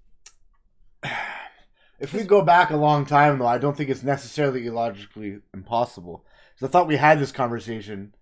Not this specific scenario, because I don't think we saw this coming. But I'm pretty sure when we met the other elf bitch, there was something about things aren't what they appear. Is that what she told us? The one who burned Goblin Huts, you mean? Yeah, she said something about this. How things aren't. Was it Celine or something like that? Serene? I have her name here somewhere, I think. All right, well. So take a second to digest this because. Yeah, it's a bizarre discovery nonetheless. You guys may want to inspect, maybe check illusion, these kinds of things. I'm gonna stake him first, though. Okay. Go ahead, just test strength for this case. 17. Wait. You're gonna stake him right now? Before he stakes him, can I override that? Can I override that? Okay, before I stop it, what? Yeah. Can I do an investigation check? Can we determine how long this body's been here? Does somebody have medical? I think we would take medical knowledge. I have good medical. Do you? Proficiency. So do I. Okay. Quickly, want to hit. Must kill. Yeah, I only rolled a 9. Like you rolled a 9 on what test? Yeah. On medical? Medicine test. Yeah. Okay. It's enough to determine that this body is at least 3 days old. 3 days post death. It's not ancient. Dead? Oh. It's not ancient and it's not living. All right, well, I'm finishing my steak. It's a dead man in this sarcophagi. And it's a dead man in an ancient sarcophagi who's been dead somewhere around a week, 3 days to a week. 3 days to a week? And now 3 days to a week, but yet in an ancient sarcophagi. Yeah. And just because I have a hard time trying to figure out the time frame. Yep. How long has it been since we last saw Fanar? Well, my friends, that I will need you to test. Because time is different here. And I was going to leave this to later, but you will be testing to see how much time has passed. Oh, fuck. Once you exit this area. And so that I do not know. We'll find out. Okay. And I will reveal that. That wasn't going to be revealed, but it's a nice question. So, you can stake it. What's that? I said, you go ahead and finish staking it. Yeah, is there a point? Dead, man. It is dead. Oh, okay. But can we... Why on Earth, group, not DM, but group, why on Earth would Captain Fanar be in this sarcophagus? Well, the vampire just must have been using his form. I guess. That's one possibility. They're swapped. They're swapped. That's possibly, but as we have now been reminded by the Holy Ghost of Arthur, the DM, time does not pass properly here, so we don't know that per se. It's possible, but it's also possible that something terrible or very good, depends on how you look at it, has happened to Fanar. Maybe Fanar was always a ghoul in the first place with the vampire. What I'm saying is that we don't know how long we've been gone, right? That's what we're getting at here too. Since we don't know how time works here, and the mist, which obviously is the vampire, has disappeared on us. Is it possible that with the time that it killed Fanar and somehow some sort of crazy way managed to put it in somehow it was outside this bubble of temporal strangeness and murdered Fanar and placed him there while you guys are trapped in some temporal lockdown? Is that what you're saying? Yes. And so now you've discovered a recent discovery, but might not have always been there. Is that what you're suggesting? Yes. Possible, yes. Does Fanar, can we tell if he looks older? Or does he look the same as we last saw him? Exactly the same. Like I said, this body seems to be about a week old tops. He's just white skin, yeah. A week old dead, but I just want to see if it'd been longer time had passed. No, before he died. He's not old. He's not old. He's not old. Okay. Could we get him to speak as a magic thing? I don't know. If anybody speak to dead or something? Yeah. Yeah, I don't think anyone takes those because they don't deal damage dice. Well, no, that's not. Some of us don't get to choose skills when we level up. Okay. Right. I can't get that until much later, unfortunately. Yeah, exactly. A little ways away from me. Yeah. I think those are like third, fourth level, something like that. Yeah. Wizard, warlock spells. Mm-hmm. I think it's third. I think, or maybe even more. So what now? This sarcophagi is Fanar's body in it. How? But now is Arthur still standing around here? Maybe we should ask Arthur about this. No, he disappeared. Turned back. He turned back. He's gone. Yeah, he's gone. How much do you think Grumsh is gonna want for Fanar Bush? He probably wants nothing to do with it. So I think what we should do is, obviously this is a big deal, and when we go back, we might encounter somebody who is seemingly Fanar but not Fanar. So I think we should close the sarcophagus back up, put it in the wagon, but keep it on the down low that we have Fanar's body, and maybe Grumsh we can reveal this to. Yeah. Why not? So you think there's a Fanar? There's a Fanar. Either this is the Fanar double, or there is a double. I believe he is right. I believe Salad. Didn't what was that guy's name? The second in command was saying that Fanar's been acting weird. Garrison. Yeah. Garrison has Gary Swallows. He ended up dead. Little Gary Swallows ended up dead. So I think this might be the real Fanar. Didn't Fanar see you guys off too? Didn't he say, well, sometimes things have to be done and blah, blah, blah, right? Didn't you guys have a conversation with Fanar when you looked at Garrison's body? Didn't he tell us to go into the woods the direction we went? I don't... Oh, no, yeah, he told you to take on the goblins is what it was. That was a different thing. I just don't know if, the real Fanar may have been, killed and replaced, a week ago. Oh, yeah. Or however long ago. Yeah, possibly. The So I think we campaign is called keep this. Or maybe even expose it at the town then.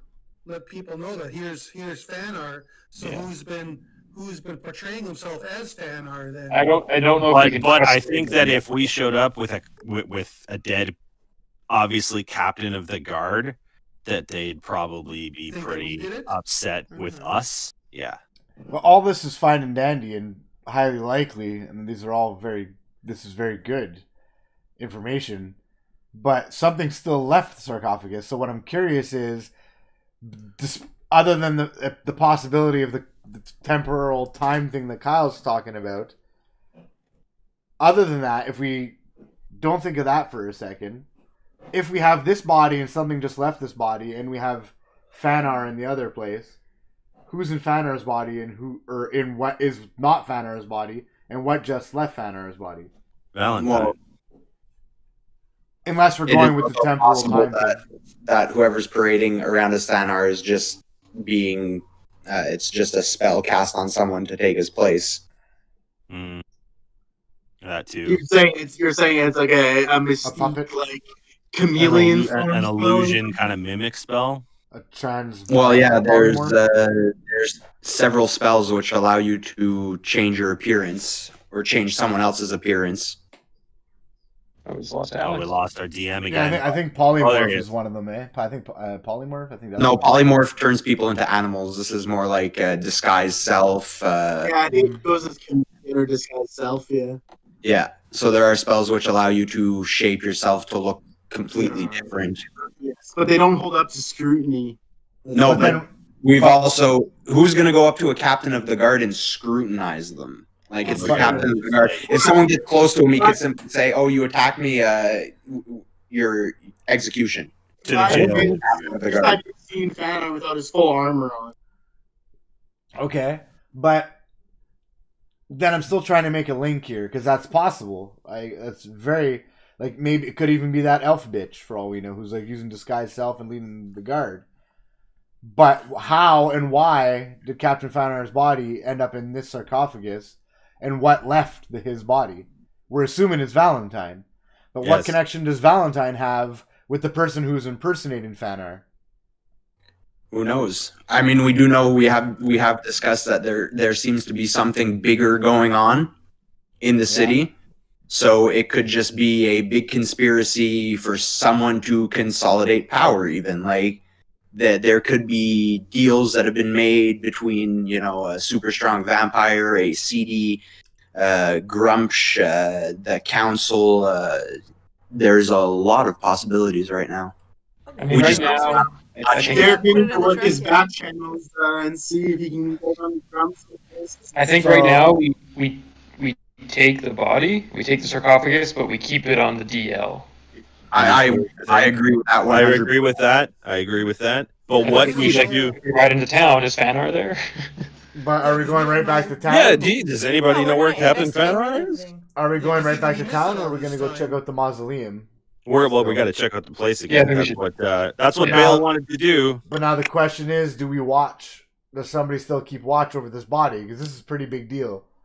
It's not going to get up and walk away on its own, but I think we should. You don't know. I guess the air might go back in there. I think we should keep it closed, like close it back up with the ropes and everything. Yeah. If anybody has like a shawl, maybe throw it over top too, and just add another layer. I think we should cover this back up, get it back in the wagon eventually. But yeah, let's. I have an orc-sized cloak that I can throw over it for now. That should cover the sarcophagus, no problem. It would. Yeah. Okay, so let's do that, and then put it in the wagon and head back down to the crypt and go straight.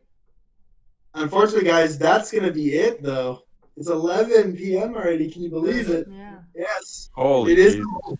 Somehow, some way, that ripped right by. So, on this note, we will save the crypt looting for next week. We will save the rest of this, but we've hit an important point in this campaign, and looking forward to seeing you guys next Sunday. So, good job, everybody.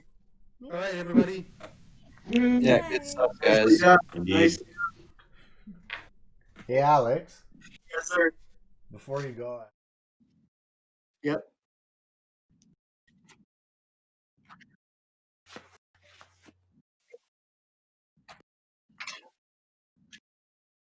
Okay.